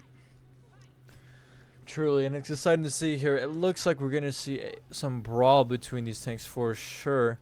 With the Hazard, I love to see some Hazard gameplay, and against a Jug Queen who both love to just go in with their shotguns and do all the damage against the squishies that they can. It's gonna be very fun. Absolutely. I see both tanks seeing how they like to play in their spaces. On this map, Hazard walling him off, but Ketchup not able to secure the kill there. Cheddar going in with the shout. Going in with Carnage, doing a bit of damage, but not able to get through the stalemate very effectively. And we're seeing Shroom Soup see if they can survive, and luckily they are able to. Cheddar getting a pick on Mac and Cheese. We see Ketchup barely surviving with just just a little over 100 HP. Scavenger winning that Sojourn interaction, getting 2 picks. However, it seems like Seasum Black takes the win there. Great pits coming out from Scavenger, going on to Valentine, going on to Mount Fuji, making sure those two are out of the fight. However, Valentine being able to close out a little bit more. Cheddar staying alive in that kind of situation while Ketchup's incredibly low. Not having Hans to come and save him is a little bit troublesome in that kind of scenario because you want your supports to be able to like help you out, make sure you're alive, maintain your survivability. Definitely. I've seen Shroom Soup here having almost double the ult percentage as Hans. Is going to be pretty massive with that early Kitsune rush if it becomes necessary in this next fight. I'm looking up having Ketchup down that Greasy Piggy's own Scavenger as well. It's going to be a bit tough for them to come back here. They're going to have to reset just one more time with the point being already over 50% on the side of Seasun Black. Shroom Soup, no swift step and no Suzu out for Shroom Soup. However, Kitsune is live. Shroom Soup having such a gap onto Hans and their own Kitsune rush is pretty phenomenal. Mount Fuji and Shroom Soup putting a lot of work in with this core. Definitely. We see kind of a similar gap between the Lucios with Mac and Cheese and Mount Fuji. There comes that early Kitsune rush as mentioned. Mac and Cheese barely coming up on that ult just a little bit quicker now, hopefully for the match. Rampage coming out from Cheddar, doing what they can, clearing out Mac and Cheese, Hazard, anti-heal, not worried about it. The Pulse Bomb unable to get the kill Bunny, and Valentine able to win that 1v1 with Scavenger, and Season Black takes the first point. What an absolute fabulous final fight. Mac and Cheese being able to save the team from getting Rampage by booping Cheddar away from them. I didn't anticipate that boop having such impact. It booped them like quite literally like an F1 car going across the side of a track and hitting the tires. A really impactful boop there, honestly. Let's hear this is a huge shift. Oh, and we see the EMP coming out. Scavenger being able to take on with the overclock. Valentine doing what he can to push back, but Low dies to catch up here. See if Burnout gets any opportunity here to make something happen. Going in on Hazard, being able to take down Ketchup, but Bunny being able to clear it up and give the point to Greasy Pigs. This next option is going to be a little bit fluid. It's going to be a little bit more open, but I have hopes for both compositions to excel. Cheddar being a very incredibly strong JQ and Ketchup having such good movement and mobility on the Hazard. Honestly, I was seeing him diving. I think he could do something, but Valentine with that overclock is going to be able to push them back just more than they want. Cheddar going down. We see the overclock. Unfortunately, not getting the value perhaps that Valentine anticipated it as well going down. And it seems like Greasy Pig is doing a great job of holding it here, being able to clean up the rest of Season Black. What a great team fight to flip the objective back on the side of Greasy Piggies. Greasy Piggies doing incredibly well, but honestly, both teams are making this incredibly close. They're making this game 3 incredibly difficult for the both of them. Truly, it is not one-sided in any way whatsoever. Ooh, we see the wall from Ketchup completely denying Bro Nugget of any escape, getting a very well-deserved pick. And like I mentioned before, it's going to make the reset coming from Season Black a little bit difficult, but Season Black understands that Bruno is being able to come out fast, but I don't think that engage was it. No, we see the two sides both want their Kitsune rushes and seemingly chaotic. However, Season Black is definitely gonna have to take it a little easy here. Manfuji going for the pick onto Hans, but unable to get it. Oh, but Shroom Soup helps clean that up. Absolutely great Cassini rushes coming out from both Hansten and Shroom Soup. Overtime left on the objective. Ketchup making sure that they can maybe hold on a little bit longer. It's 4v1 on the objective. It's going to flip, and it's going to flip in the favor of Season Black. Season Black holding out for their wit's end. And just barely Mac and Cheese able to stall just a little bit longer. Seeing his team is able to regroup with him, but unfortunately not before Shroom Soup can take him down. I'm hoping a little more that this downpour from Ketchup is going to be absolutely phenomenal. It's going to be a little bit great of an ult combo going with Bunny and or perhaps Scavenger. It depends on what DPS they want to activate first. But Bruno gets EMP is coming online. It'll be up in maybe a team fight or two. Team fight and a half. We see Rampage pulling out, trying to get that early clear. Bunny able to take out Valentine, but B coming out to save the rest of Season Black's team. Cheddar able to get the pick there. Scavenger not being able to do too much with all those enemies in his face, and it seems like Season Black is able to clear this point out for themselves.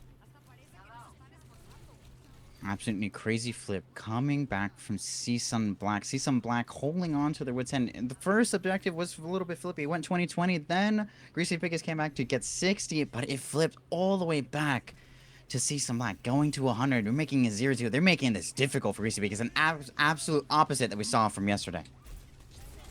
Extreme, we're seeing the downpour come from Ketchup, and the Kitsune rush from the enemy is hopefully able to somewhat suppress the damage that it's done. Scavenger going in all the picks he can, strictly on overhealth. Nugget being able to get a pick on Bunny, with Scavenger being able to retaliate against Valentine. Great coming out here from Shroom Soup. Ketchup on the ropes. Suzu comes out just to protect him from the rest of the team. Keeping around. Double Swift Step. Perk absolutely coming in clutch as he tries to get a little bit more damage. Tries to get a little bit more picks. Make this a little bit easier of a fight for Season Black. And able to capture the point before the fight is even fully over is definitely a great move, as the percentage goes so fast in this game mode. We see Season making the most out of all the time and space that they have, with Cheddar hopefully surviving against the Venture, and it seems like his team came in just in time to help him out. But Ketchup being back is definitely a move that they're going to have to deal with.